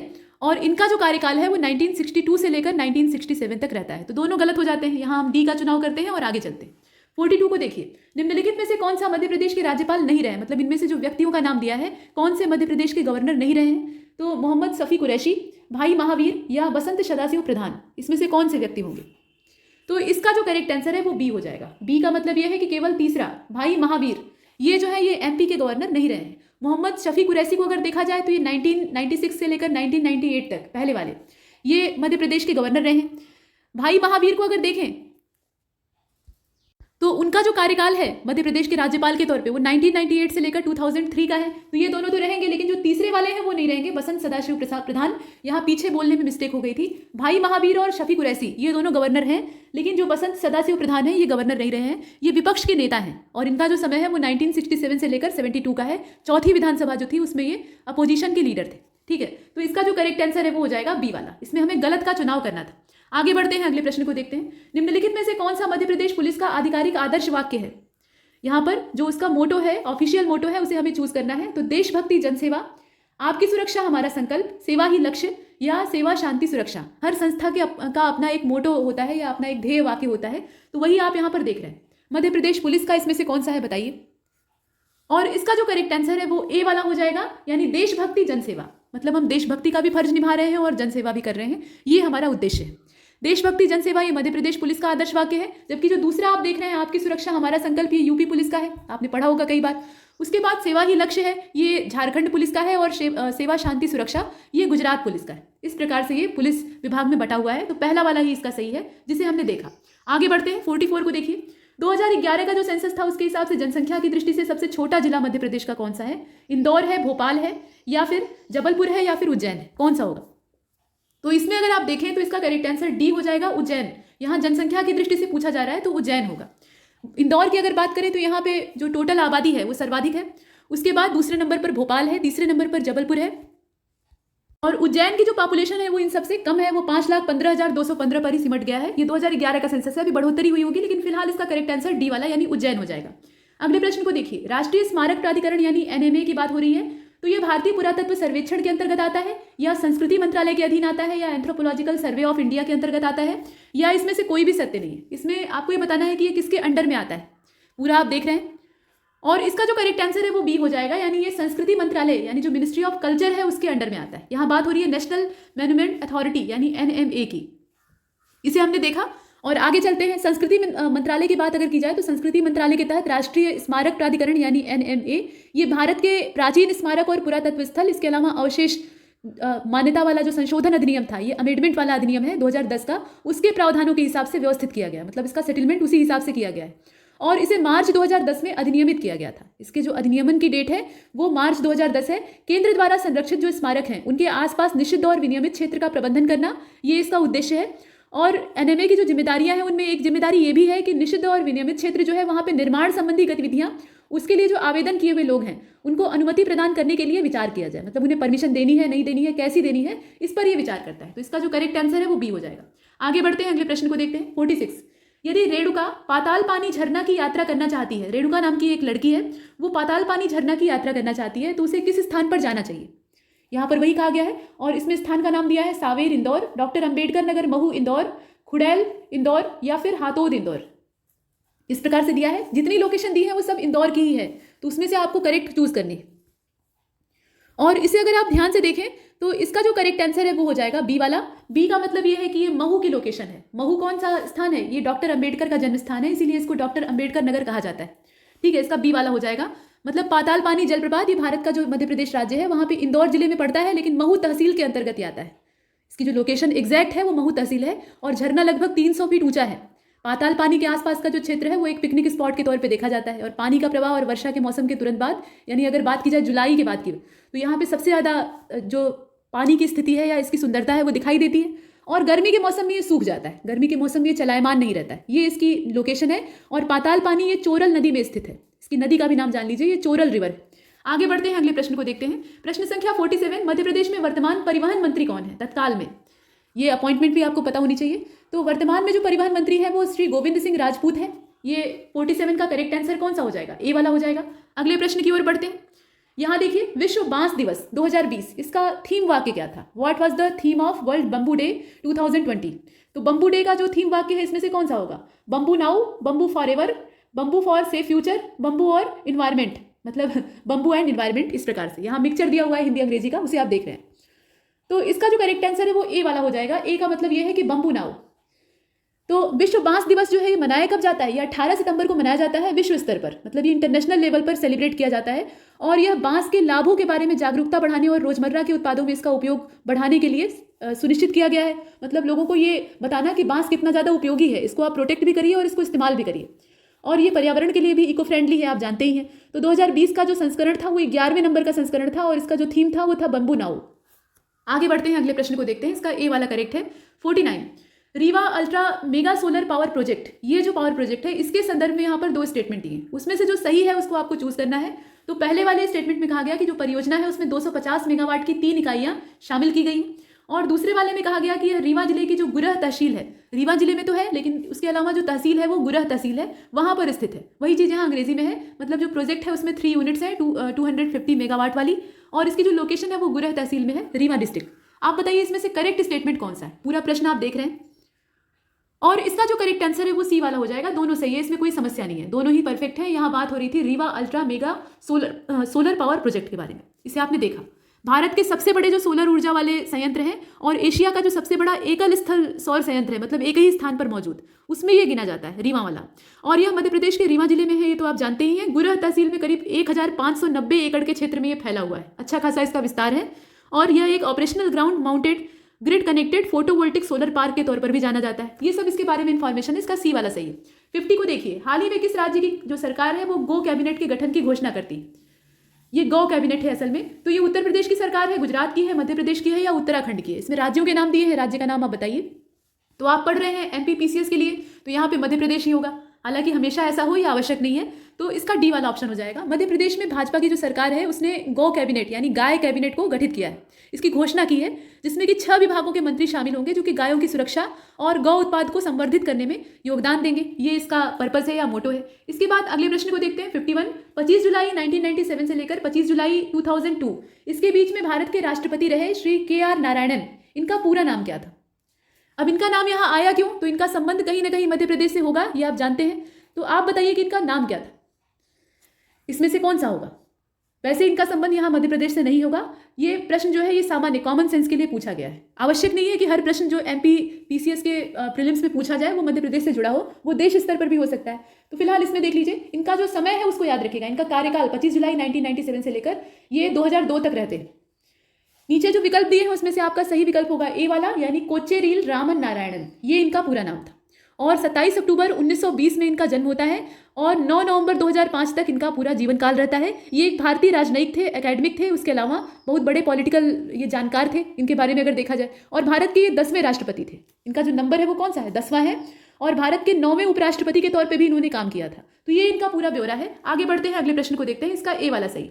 52 को देखिए, यहाँ पर जो इन बैंक है इसके विषय में कहा जा रहा है कि ये किससे संबंधित है, इसका रिलेशन किससे है? ये एक कार्यकारी है, न्यायपालिका है, विधायिका है, या इसमें से कोई नहीं है? तो इसका संबंध यहाँ अगर देखा जाए तो जो बी वाला है यानी न्यायपालिका, जुडिशरी के तौर पे देखा जाता है। इसका संबंध किससे है? जुडिशरी से है। और इसमें अगर देखें तो न्यायपालिका में इन बैंक जो है वो एक ऐसा सत्र होता है जिसमें कि किसी मामले को अदालत के सभी न्यायाधीशों को, मतलब उनकी जो पूरी पीठ होती है, बेंच होती है, उसके समक्ष सुना जाता है। और सामान्यतः किसी भी न्यायालय में किसी मामले को सुनने के लिए सभी न्यायाधीशों में से चुनकर एक पीठ बनाई जाती है जो कि उस मामले की पूरी सुनवाई करती है और उस पर अपना फैसला देती है। तो इसका कनेक्शन किससे है? इसका संबंध जो न्याय क्षेत्र है उससे है। आगे बढ़ते हैं, अगले प्रश्न को देखते हैं। 53, राष्ट्रीय महिला आयोग की पहली अध्यक्षा कौन थी? यहाँ महिला का नाम है, तो जयंती पटनायक इनका नाम था, मोहिनी गिरी नाम था, विभा पार्थ सारथी नाम था, या फिर गिरिजा व्यास नाम था। मतलब ये पहली अध्यक्षा के बारे में पूछा जा रहा है। तो इसका जो करेक्ट आंसर है वो ए वाला हो जाएगा, जयंती पटनायक। ये राष्ट्रीय महिला आयोग की पहली अध्यक्षा थी।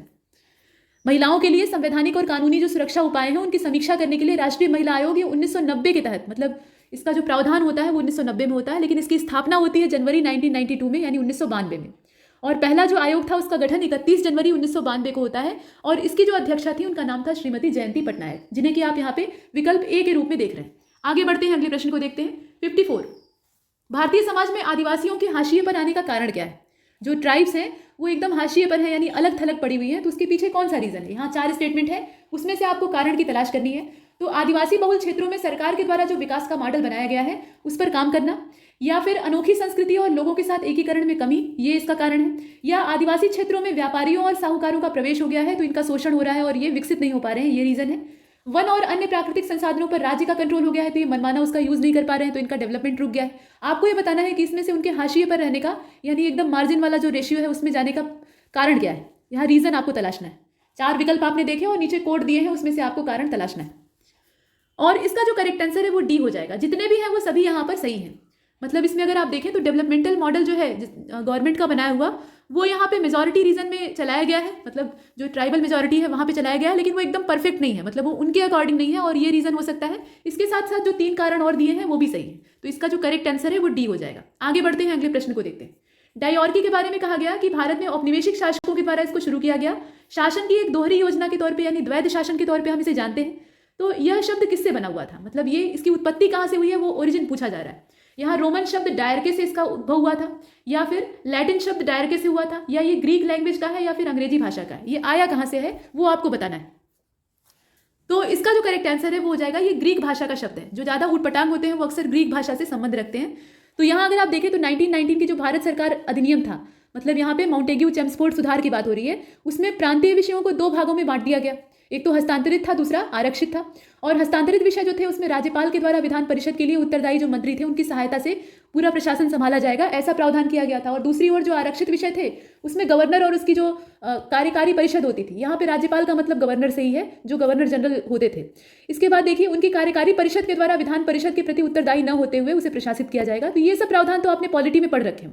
लेकिन शासन की ये जो दोहरी योजना है इसको डायआर्की कहा जाता था, ये आप जानते हैं। इसका उद्भव ग्रीक भाषा से हुआ है और डायआर्के नाम का जो शब्द है वहीं से ये निकल कर आया है। और डायआर्के शब्द का मतलब ही होता है दोहरा शासन, ये आपने देखा। और ये प्रयोग बहुत हद तक असफल रहता है, इसमें सफलता बहुत ज़्यादा नहीं मिलती है, लेकिन बार बार इसको अप्लाई किया जाता है। आगे चलते हैं। 56 1935 का जो भारत सरकार अधिनियम था उस समय 11 में से 6 प्रांतों में द्विसदनीय जो व्यवस्था है उसको शुरू किया गया था। तो 6 प्रांतों में से कौन कौन से उसमें शामिल थे, तो यहाँ आप देख लीजिए। मद्रास का नाम है, बिहार का नाम है, असम है, और नॉर्थ वेस्ट जो फ्रंटियर प्रांत है उसका नाम आता है।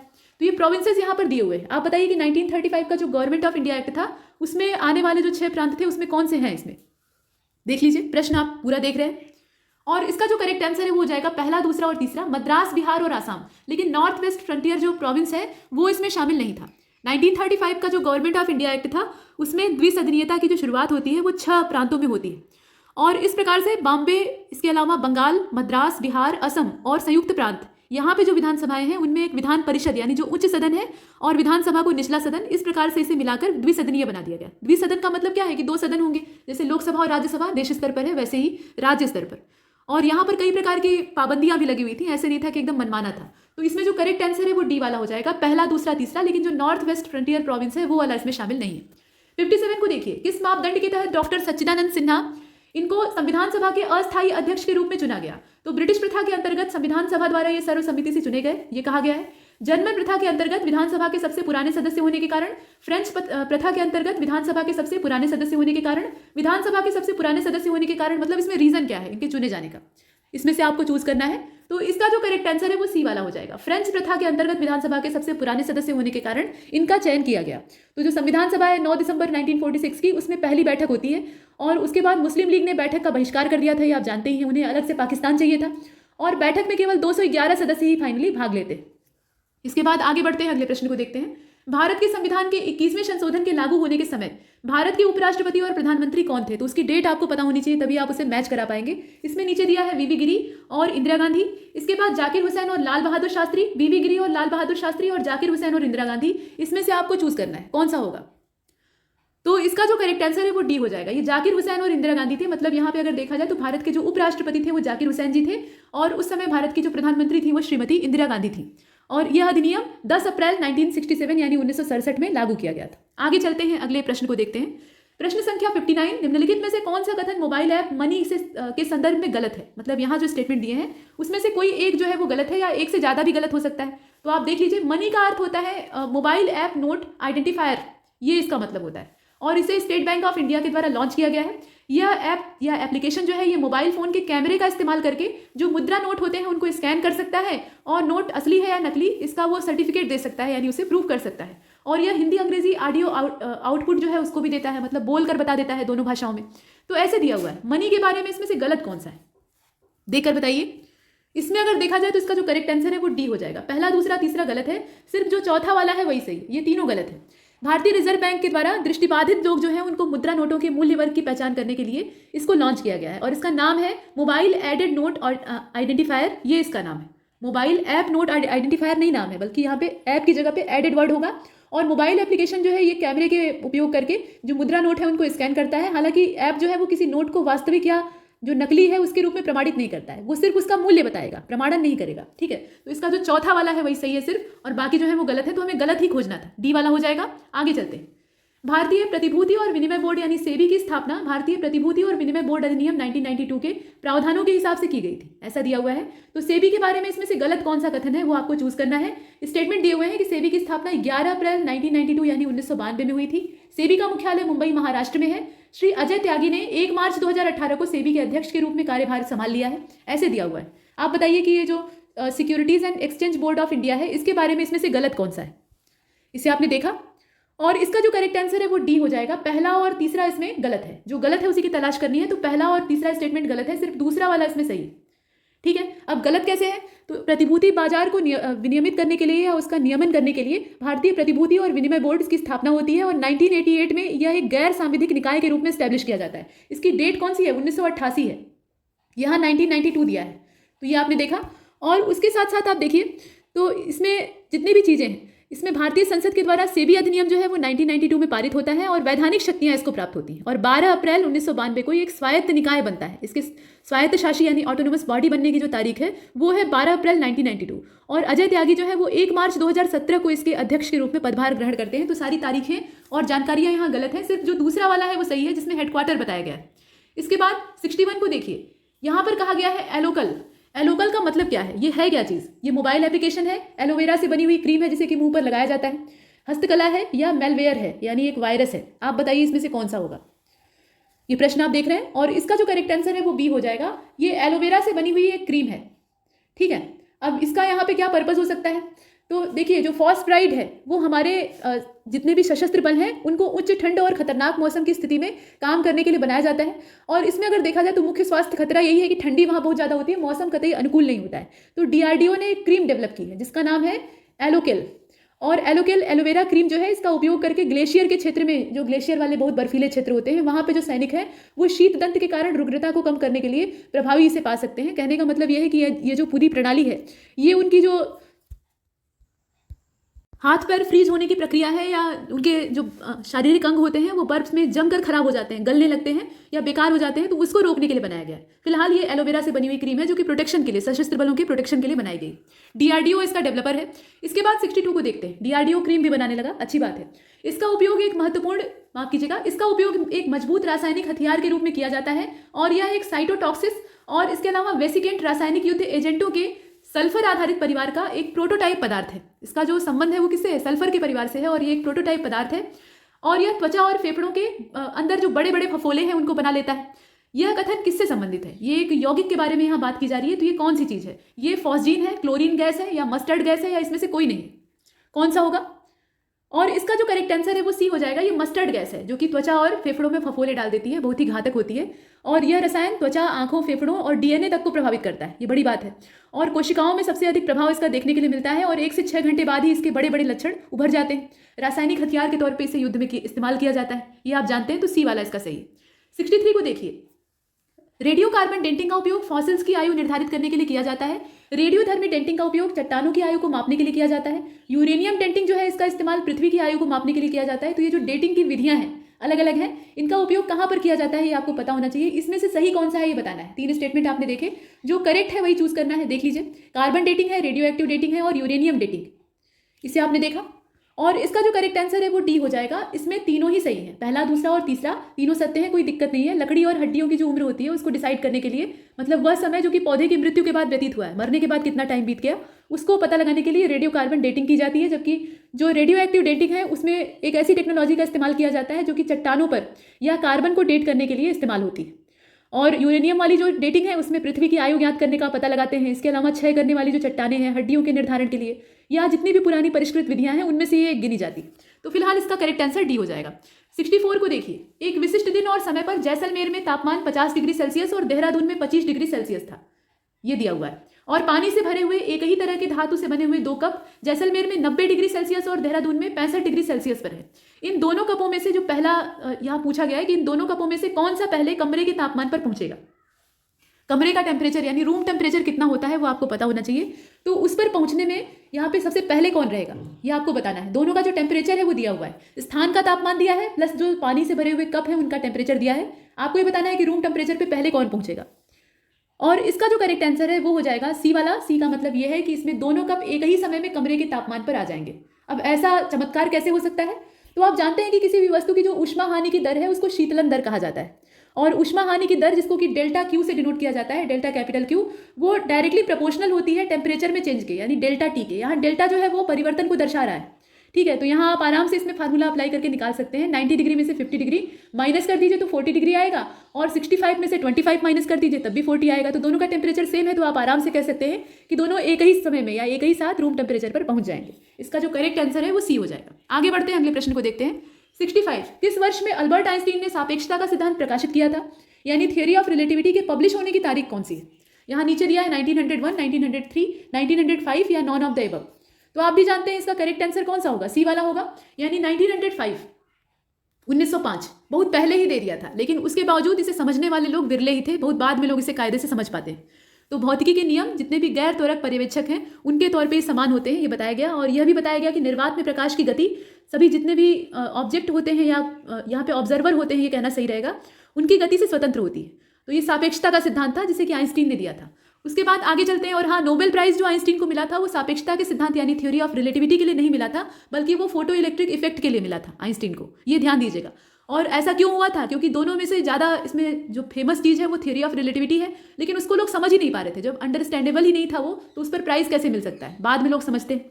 इसके बाद आगे चलते हैं, अगले प्रश्न को देखते हैं। 66, इसमें ये कहा गया कि निम्नलिखित में से कोवैक्सीन का निर्माता या डेवलपर कौन है? तो कोवैक्सीन और जो कोविशील्ड है इसकी काफ़ी चर्चा है। इसमें आप देख लीजिए, सीरम इंस्टीट्यूट के द्वारा इसको डेवलप किया गया है, एस्ट्राजेनेका के द्वारा डेवलप किया गया है, जॉनसन एंड जॉनसन जो कि बेबी सोप बनाता है वो इसे बनाया हुआ है, या फिर भारत बायोटेक के द्वारा इसको डेवलप किया गया है। बताइए इसमें से कौन सा होगा? और इसका जो करेक्ट आंसर है वो डी हो जाएगा। भारत बायोटेक इसका डेवलपर है जो कि कोवैक्सीन को बनाता है। कोवैक्सीन ये भारत बायोटेक के द्वारा भारत की जो स्वदेशी प्रणाली है उसमें कोविड-19 के वैक्सीन के तौर पर देखी गई है। और ICMR यानी भारतीय चिकित्सा अनुसंधान परिषद और जो वायरोलॉजी इंस्टीट्यूट है उसके सहयोग से इसको डेवलप किया गया है। तो इसका डी वाला हो जाएगा। आगे चलते हैं, 67 को देखिए। कैरेटोमीटर, इसका उपयोग क्या है? मतलब कैरेटोमीटर को किस लिए यूज़ करते हैं? तो ये दिल की आवाज़ सुनने के लिए इस्तेमाल होता है, या एक थर्मामीटर की हैसियत से इस्तेमाल होता है, या ये सोने की शुद्धता यानी गोल्ड की जो प्योरिटी होती है उसको जानने के लिए इस्तेमाल होता है, या फिर ये लाइट की इंटेंसिटी जो होती है उसको मेजर करने के लिए यूज़ होता है। बताइए इसमें से कौन सा होगा? 67 आप पूरा देख रहे हैं। और इसका जो करेक्ट आंसर है वो सी हो जाएगा। सोने की शुद्धता और उसकी जांच पड़ताल के लिए इसको यूज़ किया जाता है। और ये है क्या? ये कैरेटोमीटर है। तो आप कैरेट से भी इसको यूज़ कर सकते हैं, मतलब ऐसे भी रिलेट कर सकते हैं। तो आराम से आप इसमें चूज कर लेंगे। आगे बढ़ते हैं, अगले प्रश्न को देखते हैं। ये जो यंत्र होता है ये सोने की जो ऊपरी परत होती है उसी की शुद्धता की जांच करता है। ठीक है, अगर पूरा आपको जानना है कि मतलब सोना शुद्ध है या उसके अंदर मिलावट है, तो आप उसे एक्वारेजिया में डाल दीजिए, वो पूरा पिघल जाएगा और उसके अंदर की जो इम्प्योरिटी है वो बच जाएगी। इस प्रकार से होता है। तो वो अलग करने का तरीका होता है। लेकिन जो बाहरी परत होती है उसको जांचने के लिए कैरेटोमीटर का यूज़ किया जाता है। आगे बढ़ते हैं, प्रश्न संख्या 68 को देखिए। कृषक उपज व्यापार और वाणिज्य संवर्धन और सरलीकरण विधेयक 2020, इसको राष्ट्रपति की स्वीकृति कब प्राप्त होती है? When was the farmers produce trade and commerce promotion and facilitation act 2020 इसको रिसीव किया जाता है। और इसकी जो एसेंट यहाँ पे प्रेसिडेंट के द्वारा प्राप्त होती है वो तारीख आपको देखनी है। तो 23 सितंबर 2020 होगा, 24 होगा, 25 होगा, 26 होगा। इसमें से कौन सा है? इसका जो करेक्ट आंसर है वो बी वाला है। मतलब 24 सितंबर 2020 ये इसकी एग्जैक्ट तारीख है। और ये है क्या चीज़ आप जानते ही हैं। मतलब इसके बारे में राष्ट्रपति की परमिशन इसे प्राप्त होती है और ये पारिस्थितिकी तंत्र का एक ऐसा निर्माण करेगा, मतलब एक ऐसा इकोसिस्टम डेवलप करेगा जिसमें कि किसानों और व्यापारियों को खरीदने और बेचने में सुविधा होगी। मतलब पूरी यहाँ पे फ्रीडम होगी, किसान जैसे मन चाहे वैसे खरीद सकता है और जो खरीदार है वो भी यहाँ पे अपना मोल भाव करके जो चीज़ें हैं उन्हें ले सकते हैं। तो यहाँ कंपटीशन बढ़ेगा और प्रोडक्शन अच्छा होगा, आमदनी अच्छी होगी। ये सब इसका पर्पज है। आगे बढ़ते हैं, इसका बी वाला सही है। 69 को देखिए। GSAT 30, इसके बारे में कुछ कथन है। तो पहला स्टेटमेंट ये कहता है कि 17 जनवरी 2020 को जियो सिंक्रोनस ट्रांसफर ऑर्बिट यानी जिसे जीटीओ कहा जाता है उसमें इसे लॉन्च किया गया है। इसके बाद GSAT-30 के बारे में कहा गया कि इसका इन ऑर्बिट ऑपरेशन लाइफ जो है वो 15 साल से कम है। इसका जो इन ऑर्बिट ऑपरेशनल लाइफ है यानी जीवन काल है वो कितना है, 15 साल से भी कम है। और उपग्रह जो है KU बैंड में भारत की जो मुख्य भूमि है और द्वीपों की कवरेज देगा, मतलब पूरे भारतीय क्षेत्र को ये कवर करेगा, ऐसा बोला गया। तो आपको ये बताना है कि इसमें से करेक्ट कौन सा है, जो सही है उसी की तलाश आपको करनी है। ये पूरा प्रश्न आप देख पा रहे हैं, बताइए इसमें से कौन सा होगा। और इसका जो करेक्ट आंसर है वो ए वाला हो जाएगा। ए का मतलब ये है कि पहला और तीसरा इसका सही है, पहला और तीसरा मतलब ये वाला। लेकिन जो दूसरा वाला है वो गलत है, 15 साल से कम इसका जीवन काल है, ये गलत बात है। GSAT-30 का जो जीवन काल है वो 15 साल से कहीं ज़्यादा है और बाकी जितनी चीज़ें हैं वो सही है। वैसे अगर देखें तो जो सी बैंड है उसमें खाड़ी देश, बड़ी संख्या में एशियाई देश और ऑस्ट्रेलिया में जो विस्तृत कवरेज है वो भी देखा जाता है। इसके बाद नेक्स्ट 70 को देखिए, कॉन्सिडर द फॉलोइंग स्टेटमेंट। अब यहाँ पे एस्ट्रोजन के बारे में कहा गया है, ये साइंस का क्वेश्चन है। तो एस्ट्रोजन क्या है, ये एक प्रकार का एंजाइम है, ऐसा यहाँ बताया गया। एस्ट्रोजन का उत्पादन अंडाशय में होता है, यानी एक महिला यहाँ पे एंजाइम है या हार्मोन है, वो आप इसमें तय कर लीजिएगा। उसके बाद एड्रेनालिन, इसको फाइट फॉर फ्लाइट, माफ कीजिएगा फाइट और फ्लाइट यानी लड़ो या उड़ो, वो वाला हार्मोन कहा जाता है। और एड्रेनालिन हार्मोन जो है इसका स्रावण हृदय की धड़कन को कम कर देता है, इस प्रकार से दिया है। तो यहाँ पर 2 एंजाइम और हार्मोन्स के नाम दिए हैं, आप इसमें से चुन कर बताइए कि कौन सा जो स्टेटमेंट है वो गलत है। ये पूरा प्रश्न है और इसमें कुल मिलाकर 4 स्टेटमेंट है। इसका जो करेक्ट आंसर है वो सी हो जाएगा, पहला और चौथा ही गलत है, इसमें पहला गलत है और चौथा गलत है, दूसरा तीसरा सही है। एस्ट्रोजन जो है इसका प्रोडक्शन कहाँ पे होता है, अंडाशय में यानी ओवरी में होता है। और एड्रेनालिन जो होता है ये फाइट और फ्लाइट के तौर पे देखा जाता है, यानी लड़ो या उड़ो, इस प्रकार का इसे संबोधन दिया जाता है। और ये है क्या, तो एड्रेनालिन एक हार्मोन है, जबकि एस्ट्रोजन क्या है, तो एस्ट्रोजन भी एक प्रकार का हार्मोन है, ये एंजाइम नहीं है, इसीलिए पहला वाला गलत हो जाता है। और एड्रेनालिन हार्मोन जो है ये हृदय की धड़कन को अगर देखा जाए तो कम नहीं करता है बल्कि बढ़ाता है और उत्तेजना की भावना को पैदा करता है, उत्तेजित करता है। ठीक है, तो इसका सी वाला हो जाएगा। आगे चलते हैं, प्रश्न संख्या 71। हाल ही में डाक विभाग के साथ इंडियन पोस्ट पेमेंट बैंक ने आसान डिजिटल लेन देन और अन्य बैंकिंग सेवाओं की सुविधा के लिए कौन सा डिजिटल भुगतान एप्लीकेशन लॉन्च किया है। ये डॉक पे है, डॉक पेमेंट है, पे पोस्ट है या पोस्ट पेमेंट है, इसमें से कौन सा होगा। तो इसका जो करेक्ट आंसर है वो ए हो जाएगा। ये डॉक पे नाम का एप्लीकेशन है जिससे कि डिजिटल भुगतान वाला काम आसानी से हो सकता है। इसके बाद अगले प्रश्न को देखते हैं, क्वेश्चन नंबर 72। निम्नलिखित में से कौन कृषि में नैनो प्रौद्योगिकी के उपयोग का संभावित परिणाम हो सकता है। तो पोषक तत्व के अफवाह में कमी, इसके नीचे आप जो दूसरा स्टेटमेंट है उसे देख रहे हैं, उत्पादकता में वृद्धि, मिट्टी की उर्वरता में वृद्धि या सतत कृषि के लिए हानिकारक, ये भी एक दिया हुआ है, हार्मफुल फॉर सस्टेनेबल एग्रीकल्चर। तो आपको ये बताना है कि which of the following could be possible output using nano technology in agriculture. इसमें से देख लीजिए कौन सा सही होगा। तो इसका जो करेक्ट आंसर है वो हो जाएगा सी वाला। सी का मतलब ये है कि पहला, दूसरा और तीसरा तो सही है, लेकिन ये नुकसानदेह नहीं है, ये फायदेमंद है। ये अगर सस्टेनेबल एग्रीकल्चर में यूज़ किया जाए तो उसका जो प्रोड्यूस है या उसका जितना भी आउटपुट है वो बढ़ जाएगा। तो इसका चौथा नहीं होगा, बाकी तीनों सही है और हमें सही ही खोजना था तो हम सी को चुनते हैं। आगे चलते हैं, अगले प्रश्न को देखते हैं। यहाँ देखिए, विकास की वर्तमान स्थिति में मशीन लर्निंग निम्नलिखित में से कौन से कार्य प्रभावी के तौर पे देखी जा सकती है। तो मनी लॉन्ड्रिंग पे ये नजर रख सकती है। मशीन लर्निंग से हम क्या क्या कर सकते हैं ये पूछा गया है। तो मनी लॉन्ड्रिंग पे ये नजर रख सकती है, कंप्यूटर पर मेलवेयर का हमला होता है उसका ये पता लगा सकती है, या किसी विशेष यात्रा के लिए जो एप्लीकेशन आधारित कैब सेवा है, कैब बुक कराते हैं आप लोग, तो वो जो कैब सेवा है उसकी कीमत का अंदाजा लगा सकती है। अब आपको ये बताना है कि मशीन लर्निंग किस प्रकार से प्रभावशाली है। इसमें 3 स्टेटमेंट दिए हुए हैं, प्रश्न को अच्छे से देख लीजिए। देखिए, इसमें अगर देखा जाए तो इसका जो सी वाला है वो सही है, पहला, दूसरा, तीसरा, ये तीनों ही काम मशीन लर्निंग से संभव है और ये तो इसका बहुत सीमित उपयोग है, इसके बहुत बड़े बड़े फायदे हैं। मशीन लर्निंग का उपयोग जो एल्गोरिथम का निर्माण किया जाता है उसमें किया जाता है, उसके अलावा इनपुट डेटा इससे प्राप्त किया जा सकता है और उपलब्ध जितने भी आंकड़े हैं उसके आधार पे आउटपुट की भविष्यवाणी भी की जा सकती है। यहाँ पे जो फ्यूचर का प्रेडिक्शन है वो भी किया जा सकता है। और ये जो मशीन होती है ये लर्निंग एल्गोरिथम को सुपरवाइज्ड, इसके अलावा अनसुपरवाइज्ड और रीइंफोर्समेंट लर्निंग के रूप में वर्गीकृत किया जा सकता है। मतलब मशीन लर्निंग की अलग अलग वैरायटी है और इससे कस्टमर सपोर्ट किया जा सकता है, सर्च इंजन के तौर पे यूज़ किया जा सकता है, धोखाधड़ी को रोका जा सकता है, बहुत सारी चीज़ें हैं। स्पैम और मेलवेयर को ये रोक सकती है। तो इसका जो करेक्ट आंसर है वो कौन सा होगा, सी वाला हो जाएगा। अगले प्रश्न को देखते हैं, 74। क्वांटम की डिस्ट्रीब्यूशन यानी QKD ये हाल ही में समाचारों में देखा गया। अब इसका संबंध किससे है, नासा से है, SBI से है, नीति आयोग से है या DRDO से है। तो प्रश्न आप देख रहे हैं, इसका करेक्ट जो आंसर है वो कौन सा होगा, DRDO हो जाएगा, यानी रक्षा अनुसंधान और विकास संगठन, इससे इसका संबंध है। और क्वांटम कुंजी वितरण ये टेक्नोलॉजी है, जैसे कि आप यहाँ पर देख रहे हैं, क्वांटम की डिस्ट्रीब्यूशन, तो इसका हिंदी अनुवाद हो जाएगा क्वांटम कुंजी वितरण। और ये क्या है, एक प्रकार की सुरक्षा टेक्नोलॉजी है। ये सुरक्षित संचार को सक्षम बनाती है और हवा या जो वायर्ड लिंक का इंक्रिप्शन होता है उस कुंजी को साझा करने के लिए एक मजबूत समाधान देती है। तो इसका जो करेक्ट आंसर है वो डी हो जाएगा। 75 को देखिए, यहाँ पर eBay.com के बारे में कहा गया है कि ऑनलाइन शॉपिंग वेबसाइट और इसका जो हेडक्वार्टर है वो किस कंट्री में है ये आपको बताना है। मतलब ये है क्या, तो ये ऑनलाइन शॉपिंग का एक प्लेटफॉर्म है और इसका मुख्यालय आपको चुनना है, ये भारत में है, यूएसए में है, चीन में है या कनाडा में। तो इसका जो मुख्यालय है वो यूएसए में है, यानी संयुक्त राज्य अमेरिका की बात हो रही है, इसका बी वाला ऑप्शन सही है। 2019 में लगभग 32 देशों में परिचालन के साथ ईबे जो है वो एक मल्टी बिलियन डॉलर का पूरा बिजनेस बन गया है, मतलब अच्छा खासा व्यवसाय है, ये आपने देखा। इसके बाद 76 को देखिए, एनजीटी के बारे में यहाँ आपको चुनना है। तो इसकी जो पश्चिमी क्षेत्रीय बेंच है वो नागपुर में है। ये क्या है पहले तो आपको यही पता होना चाहिए। तो नेशनल ग्रीन ट्रिब्यूनल की बात हो रही है, ये एक तरह का ट्रिब्यूनल है जो कि सुनवाई करता है पर्यावरण से जुड़े हुए मुद्दों की। तो इसका जो पश्चिमी बेंच है वो नागपुर में है, इसका जो मध्य क्षेत्रीय बेंच है वो भोपाल में है, इसका जो दक्षिण वाला बेंच है क्षेत्रीय वाला वो चेन्नई में है और पूर्वी जो है वो कोलकाता में है। तो इसकी जो खंडपीठ है वो कहाँ कहाँ पर है ये आपको पता होना चाहिए दिशा के हिसाब से।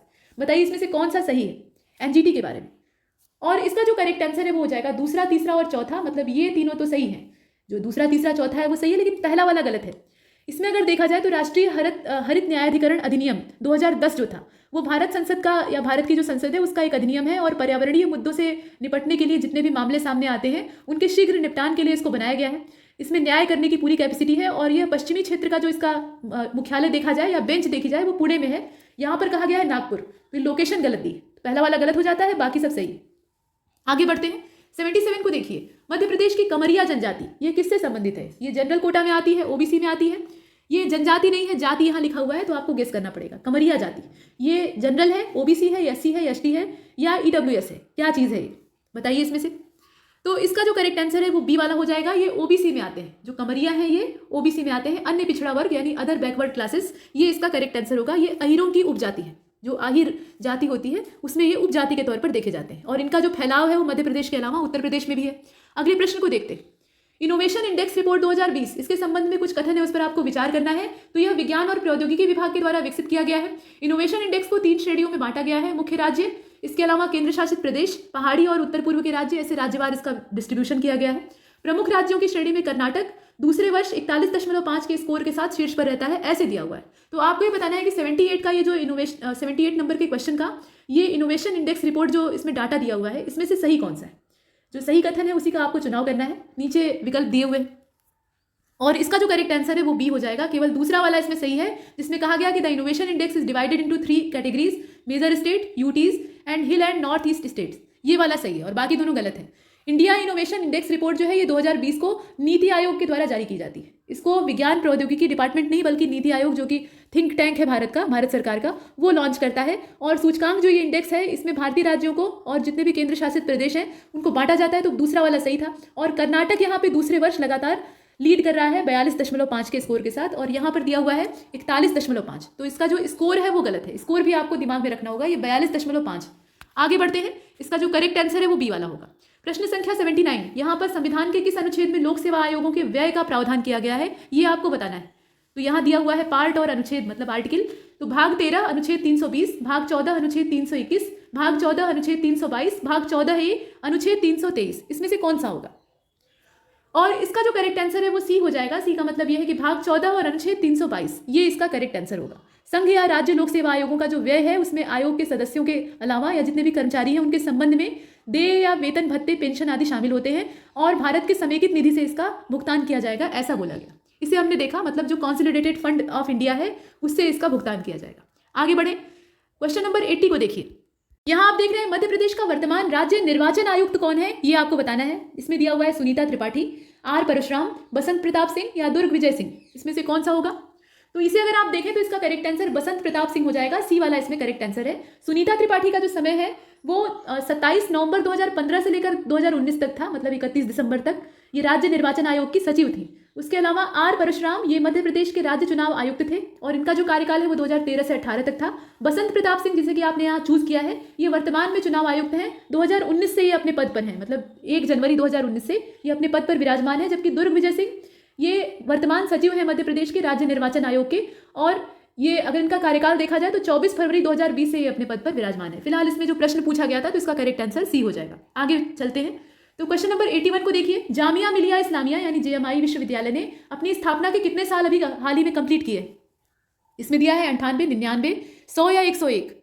तो इसमें अगर आप देखिए तो इसका करेक्ट आंसर 100 साल हो जाएगा, यानी सी वाला इसका राइट आंसर हो जाएगा। इसमें इसकी जानकारी अगर आप देखना चाहें तो 2020 में JMI जो है ये अपनी स्थापना का 100 वर्ष पूरा करता है, 2020 में। पिछले साल। और 1920 में खिलाफत और असहयोग आंदोलन के दौरान अलीगढ़ में स्वतंत्र राष्ट्रीय विश्वविद्यालय के रूप में इसको स्थापित किया गया था। इसके एस्टेब्लिशमेंट की डेट क्या है? 1920 है, तो 100 साल हो गया पीछे।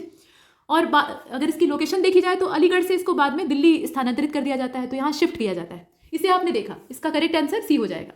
82 को देखिए, इंडियन जेजिबेल, इसके बारे में कुछ कथन है। तो यह एक मध्यम आकार की बटरफ्लाई है जो कि भारत के गैर शुष्क क्षेत्रों में पाई जाती है, मतलब नॉन एरिड जो रीजन है भारत के, वहां पर ये मिलती है।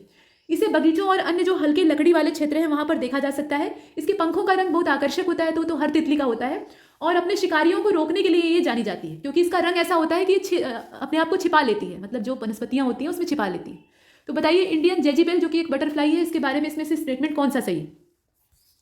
इसका जो करेक्ट आंसर है वो डी हो जाएगा। तीनों सही हैं। यहाँ पे कोई नई स्पीशीज खोजी जाती है या कुछ उसकी विशेषता होती है तो उसके बारे में दिया जाता है, प्रश्न उससे आते हैं। अगर इसमें आप देखें तो एक नागरिक सर्वेक्षण जो है उसके आधार पर बताया गया है कि इंडियन जेजिबेल ये राष्ट्रीय तितली की स्थिति के दावेदार है, मतलब इसे एक नेशनल बटरफ्लाई के तौर पे डिक्लेयर किया जाना चाहिए, ऐसा माना जाता है। ये एक मीडियम साइज की बटरफ्लाई है जो कि विशेष रूप से भारत में पाई जाती है। इसके अलावा श्रीलंका, इंडोनेशिया, म्यांमार, थाईलैंड, यहाँ पे जो नॉन एरिड रीजन है वहाँ पे इसकी उपस्थिति पाई जाती है। इसके अलावा इसके पंखों का रंग बहुत आकर्षक होता है और ये छिपने में माहिर होती है, अपने आप को छिपा लेती है। ये कुछ आपने देखा, तो इसका डी वाला सही। 83 को देखिए, हॉगिया सोफिया, ये किस मध्य पूर्व देश में स्थित है? ये आपको इसमें से चूज करना है, मतलब इन विच मिडिल ईस्ट कंट्री, ये कहाँ पर है? ईरान में है, सीरिया में है, तुर्की में है या इराक में है? तो इसकी जो लोकेशन है वो सी वाले में है, यानी तुर्की में इसकी लोकेशन पड़ती है। सी वाला इसका करेक्ट आंसर हो जाएगा। 6वीं शताब्दी का जो समय था, 6वीं शताब्दी वाला, उसमें पूर्वी रोमन साम्राज्य की राजधानी के लिए कैथेड्रल के रूप में इसे बनाया गया था। और उसके बाद 1453 में अगर देखा जाए तो कॉन्स्टेंटिनोपल के तुर्क विजय के साथ ये मस्जिद बन गया, बाद में ये मॉस्क बन जाता है। और उसके बाद देखें तो 1934 में इसमें फिर चेंज होता है, ये म्यूजियम बन जाता है। और अब एक बार इसे फिर से रिव्यू करें तो ये यूनेस्को की वर्ल्ड हेरिटेज साइट है और इसीलिए क्वेश्चन आया है। तो इसकी जो करेक्ट लोकेशन होगी वो तुर्की होगी। मैप बेसिक क्वेश्चन है। इसके बाद अगले प्रश्न को देखते हैं। डिएगो माराडोना, इनका हाल ही में निधन हो गया है, तो ये किस लिए प्रसिद्ध थे? इनके बारे में हम लोग क्यों पढ़ रहे हैं? नीचे दिया हुआ है, गाने के लिए, हॉकी के लिए, फुटबॉल के लिए, शतरंज के लिए। तो इसको अगर आप देखिए तो ये फुटबॉल के खिलाड़ी थे, डिएगो माराडोना या डिएगो अरमांडो माराडोना इनका पूरा नाम था। ये पेशेवर अर्जेंटीना के एक फुटबॉल प्लेयर थे। 1986 में फुटबॉल विश्व कप में एक वैश्विक प्रतीक के तौर पे इन्हें देखा गया था और इन्होंने इंग्लैंड के खिलाफ गोल ऑफ द सेंचुरी बनाया था। इस प्रकार की जो इन्फॉर्मेशन है उसे आप देख सकते हैं। फिलहाल इसका जो करेक्ट आंसर है वो कौन सा होगा? सी वाला होगा, यानी फुटबॉल के लिए। इसके बाद 85 को देखिए। Global e waste monitor 2020 report के हिसाब से भारत दुनिया में सबसे बड़ा इलेक्ट्रॉनिक कचरे का उत्पादक है। कितने नंबर पर है, मतलब कौन सी पोजीशन इसकी इलेक्ट्रॉनिक कचरा प्रोड्यूस करने के मामले में है? ये आपने देखा, बताइए इसमें से कौन सा होगा? दूसरा स्थान होगा, तीसरा स्थान होगा, कौन सा स्थान होगा? तो इसका तीसरा स्थान है। भारत तीसरे नंबर पर है, यानी बहुत चिंताजनक स्थिति है। ये जो ग्लोबल ई वेस्ट मॉनिटर 2020 है, इसके हिसाब से चीन पहले स्थान पर है, संयुक्त राज्य अमेरिका दूसरे स्थान पर है और भारत जो है वो तीसरे स्थान पर। आगे बढ़ते हैं, अगले प्रश्न को देखते हैं। 86, लेबनान की राजधानी बेरूत में अगस्त 2020 में एक रासायनिक विस्फोट हुआ था और विस्फोट किसके कारण हुआ था? उस रसायन का नाम आपको चूज करना है। तो ये सोडियम नाइट्रेट था, सिल्वर नाइट्रेट था, पोटेशियम नाइट्रेट था या अमोनियम नाइट्रेट था? ये आप देखकर बताइए। और इसका जो करेक्ट आंसर है वो अमोनियम नाइट्रेट था, मतलब डी वाला इसका करेक्ट आंसर होगा। ये भयंकर विस्फोटक होता है, आप जानते ही हैं। अमोनियम नाइट्रेट ये कुछ विस्फोटकों का घटक है और मुख्य रूप से जो कृषि कार्य होता है वहाँ पे एक उच्च नाइट्रोजन उर्वरक के तौर पे इसका यूज़ किया जाता है। इससे विस्फोटक बनाया जा सकता है। तो ये मूल रूप से नहीं बल्कि एक विस्फोटक में एक एजेंट के तौर पर इस्तेमाल हुआ था। 87 को देखिए। किस पूर्व भारतीय क्रिकेटर ने घोषणा की है कि वह केंद्र शासित प्रदेश जम्मू और कश्मीर में एक क्रिकेट एकेडमी को स्टैब्लिश करेंगे? ये आशीष नेहरा है, सुरेश रैना है, गौतम गंभीर है या इरफान पठान है? तो इनका नाम आप भी जानते हैं, ये सुरेश रैना है। इसमें जो बी वाला ऑप्शन है वो सही हो जाएगा। बी को हम चुनते हैं। आगे चलते हैं। भारत के जो पूर्व क्रिकेटर हैं सुरेश रैना, ये जम्मू और कश्मीर में क्रिकेट एकेडमी स्टैब्लिश करने के इच्छुक हैं, जो कि युवाओं को ट्रेनिंग देगा। और इसमें अगर मतलब देखा जाए प्रावधानों के तौर पे, तो इच्छुक क्रिकेटर जो है उनको प्रशिक्षित करने के लिए कश्मीर डिवीजन में 5 स्कूल भी स्टैब्लिश किए जाएंगे इसके अलावा। तो अच्छा प्रयास है। इसके बाद अगले प्रश्न को देखते हैं। इसका बी वाला सही था। 88, नेताजी सुभाष चंद्र राष्ट्रीय खेल संस्थान, नेताजी सुभाष चंद्र बोस राष्ट्रीय खेल संस्थान, ये किस शहर में स्थित है आपको बताना है। पटियाला में है, मोहाली में है, कोलकाता में है या कटक में है? तो इसकी जो लोकेशन है वो पहले वाले यानी पटियाला में है। इसकी लोकेशन कहाँ पे है? पटियाला में है। और ये एशिया का सबसे बड़ा स्पोर्ट्स इंस्टीट्यूट भी है। पटियाला कहाँ पे है? पंजाब में। और पटियाला के पूर्व महाराजा के द्वारा इसको बनवाया गया था। पूरा महल वाला स्ट्रक्चर यहाँ पे है और एक बड़ा सा लॉन भी है। ये इसका पूरा स्वरूप है। और इसमें अगर देखा जाए तो भारतीय संस्थानों में जितने भी है या भारतीय खेलों का जो पूरा संस्थान है उसमें इसे मक्का कहा जाता है। मक्का मतलब खाने वाला मक्का नहीं, जो पवित्र स्थान है उसके तौर पे इसे जाना जाता है। इसके बाद आगे चलते हैं। 89 देखिए। मध्य प्रदेश के झाबुआ जिले की भूरी बाई, इनको किस क्षेत्र में उत्कृष्ट कार्य करने के लिए पद्मश्री से नवाजा गया है? इनका क्षेत्र कौन सा था? सोशल वर्क का था, आर्ट का था, पब्लिक अफेयर का था या स्पोर्ट्स का था? तो इसका जो करेक्ट आंसर है वो बी हो जाएगा। आर्ट वाला क्षेत्र था, कला क्षेत्र में इनका योगदान था और उनमें उत्कृष्ट कार्य करने के लिए इन्हें पद्मश्री सम्मान मिलता है और इनका संबंध आदिवासी समूह जो भील समुदाय है उससे माना जाता है। और मध्य प्रदेश सरकार शिखर सम्मान के द्वारा जो कलाकार हैं उनको नवाजती है और कई सारे जो राजकीय पुरस्कार हैं वो भी इन्होंने जीते। ठीक है, झाबुआ जिले का जो पिटोल गांव है वहां पे इनकी पैदाइश। इसके बाद अब आगे चलते हैं, अगले प्रश्न को देखते हैं। प्रश्न संख्या 90, भारत और ऑस्ट्रेलिया के बीच में 15 से 19 जनवरी 2021 का जो टेस्ट मैच था वो किस स्टेडियम में खेला गया था वो आपको बताना है। ये मेलबर्न क्रिकेट ग्राउंड था मेलबर्न का, या द गाबा था लिस्बन का। इसके बाद सिडनी क्रिकेट ग्राउंड था सिडनी का, या एडिलेड ओवल एडिलेड का था। मतलब ये ग्राउंड कौन सा था, मैदान कौन सा था वो आपको बताना है। इसमें अगर देखा जाए तो इसका बी वाला हो जाएगा, द गाबा ब्रिस्बेन, ये इसका करेक्ट आंसर हो जाएगा। 32 वर्षों में गाबा में टेस्ट मैच में ऑस्ट्रेलिया की ये पहली बार हार थी, इसीलिए क्वेश्चन आया है। और भारत गाबा में टेस्ट मैच जीतने के मामले में पहली एशियाई टीम के तौर पर उभरा है, ये गर्व की बात है। इसके बाद आगे चलते हैं, 91 को देखिए। निम्नलिखित में से कौन सा अनुसूचित जनजाति या कौन सी अनुसूचित जनजाति जो है वो मध्य प्रदेश में नहीं पाई जाती है। यहाँ बात हो रही है शेड्यूल्ड ट्राइब की। तो ये बियार है, भन्ना है, इसके अलावा भैना है और उर्ली है। इसमें से कौन सी होगी जो कि नहीं पाई जाती? तो उर्ली जो है ये एक अनुसूचित जनजाति है और ये मध्य प्रदेश की नेटिव नहीं है, ये तमिलनाडु और केरल में पाई जाती है। ठीक है, तो इसका डी वाला हो जाएगा। बाकी तीनों मध्य प्रदेश में है तो उनको भी ध्यान दीजिएगा। इसके बाद 92 में कहा गया कि मध्य प्रदेश के निम्नलिखित में से किन जिलों से कर्क रेखा गुजरती है। कर्क रेखा भारत के लगभग बीच से होकर गुजरती है और मध्य प्रदेश से इसकी पासिंग होती है। तो कौन कौन से जिले हैं? दमोह है, जबलपुर है, शहडोल है, सीहोर है। इसमें से कौन सा होगा? और इसका जो करेक्ट आंसर है वो हो जाएगा डी वाला। डी का मतलब यह है कि सभी ये जितने भी आपको दिख रहे हैं इनसे कर्क रेखा गुजरती है। मध्य प्रदेश के कुल 14 जिले हैं जहां से कि ये ट्रॉपिक ऑफ कैंसर गुजरती है। इसमें रतलाम का नाम आता है, रतलाम जिसे कहा जाता है, उज्जैन है, शाजापुर है, रायगढ़ है, इसमें रायसेन को कहा गया है। उसके अलावा राजगढ़ है, सीहोर है, भोपाल, विदिशा, सागर, दमोह, कटनी, जबलपुर, उमरिया, शहडोल, यहाँ से कर्क रेखा गुजरती है। तो इनका नाम आपको याद रखना होगा। इसका फिलहाल आंसर हो जाएगा डी वाला। इसके बाद अगले प्रश्न को देखते हैं, 93, मध्य प्रदेश में गिर्द क्षेत्र में, कृषि जलवायु क्षेत्र में किस प्रकार की मिट्टी पाई जाती है ये आपको बताना है। ये गिर्द रीजन है तो गहरी काली मिट्टी वहां पे पाई जाती है, मिश्रित लाल और काली मिट्टी होती है, जलोढ़ मिट्टी होती है या हल्की काली मिट्टी होती है। यहाँ उनका अंग्रेजी नाम दिया है उसे आप देख रहे हैं, डीप ब्लैक सॉइल है या मिक्स रेड और ब्लैक है या एलुवियल है या जो शैलो ब्लैक सॉइल है उसके तौर पर देखा जाता है। बताइए इसमें से कौन सा होगा। और इसका जो करेक्ट आंसर है वो सी हो जाएगा, ये एलुवियल है, जलोढ़ मृदा है, इसे आप देख रहे हैं। ठीक है, आगे चलते हैं। जलोढ़ है और हल्की जलोढ़ है, बहुत ज़्यादा उसमें जो रिच न्यूट्रिएंट्स हैं वो नहीं पाए जाते हैं। इसका सी वाला ऑप्शन हो जाएगा। 94 को देखिए, केवई नदी के बारे में यहाँ विचार करना है। तो केवई नदी या कैवई नदी जो है ये मैकाल की पहाड़ियों से निकलती है और यह शहडोल और अनूपपुर जिलों में बहती है, ऐसे दिया हुआ है। तो आपको ये बताना है कि सही कौन सा है। नीचे पूरा प्रश्न आपको दिखाई दे रहा है। इसका जो करेक्ट आंसर है वो सी हो जाएगा। दोनों सही है, कोई दिक्कत नहीं है। केवई नदी जो है ये मैकाल की पहाड़ियों से निकलती है और शहडोल अनूपपुर जिला जो है वहां से होते हुए सोन नदी में जाकर ये मिल जाती है, मतलब ये सोन की सहायिका है। इसके बाद अगले प्रश्न को देखते हैं, 95 को देखिए। निम्नलिखित में से कौन सा खनिज छिंदवाड़ा जिले में पाया जाता है। तो इसमें खनिजों के नाम दिए हैं, डोलोमाइट है, मैग्नीज है, फायर क्ले है और ग्रेनाइट है। इसमें से कौन सा होगा बताइए। देखिए इसमें अगर देखा जाए तो डी वाला हो जाएगा। ये सभी तो पाए जाते हैं, कोई भी इसमें से बाहर करने लायक ही नहीं है, तो ये सभी इसमें शामिल होंगे।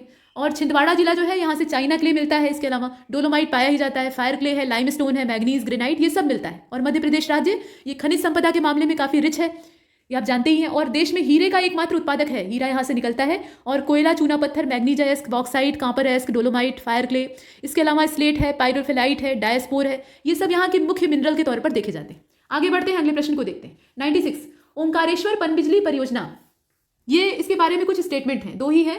तो यह जो पनबिजली परियोजना है ये नर्मदा पर बनाई गई है और ये खंडवा जिले में है। मतलब किस नदी पर है और कहाँ पर है ये दिया हुआ है। आप बताइए कि ये जो हाइड्रो इलेक्ट्रिक प्रोजेक्ट है ये इसके बारे में स्टेटमेंट कौन सा सही है। जो करेक्ट स्टेटमेंट है वही आपको चूज करना है। प्रश्न आपके सामने है और इसका जो करेक्ट आंसर है वो सी हो जाएगा। इसमें दोनों ही सही है, कोई समस्या नहीं है। और समस्या नहीं है तो आगे चलते हैं। देखिए जो ओंकारेश्वर हाइड्रो इलेक्ट्रिक प्रोजेक्ट है या परियोजना है ये मध्य प्रदेश में खंडवा जिले का जो मानधाता है उसके ठीक ऊपर नर्मदा नदी जो है उस पर बनाई गई है। डैम बनाया जाता है और उसके सहारे फिर जो जल विद्युत है उसका काम किया जाता है।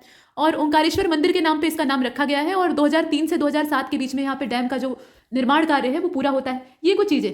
97 को देखिए, नौरादेही वन्यजीव अभ्यारण्य, इसके बारे में कुछ विचार आपको करना है। तो 1977 में इसको स्टैब्लिश किया गया था और यह अभ्यारण्य मध्य प्रदेश के सागर जिले में पड़ता है। तो आप बताइए सही क्या है।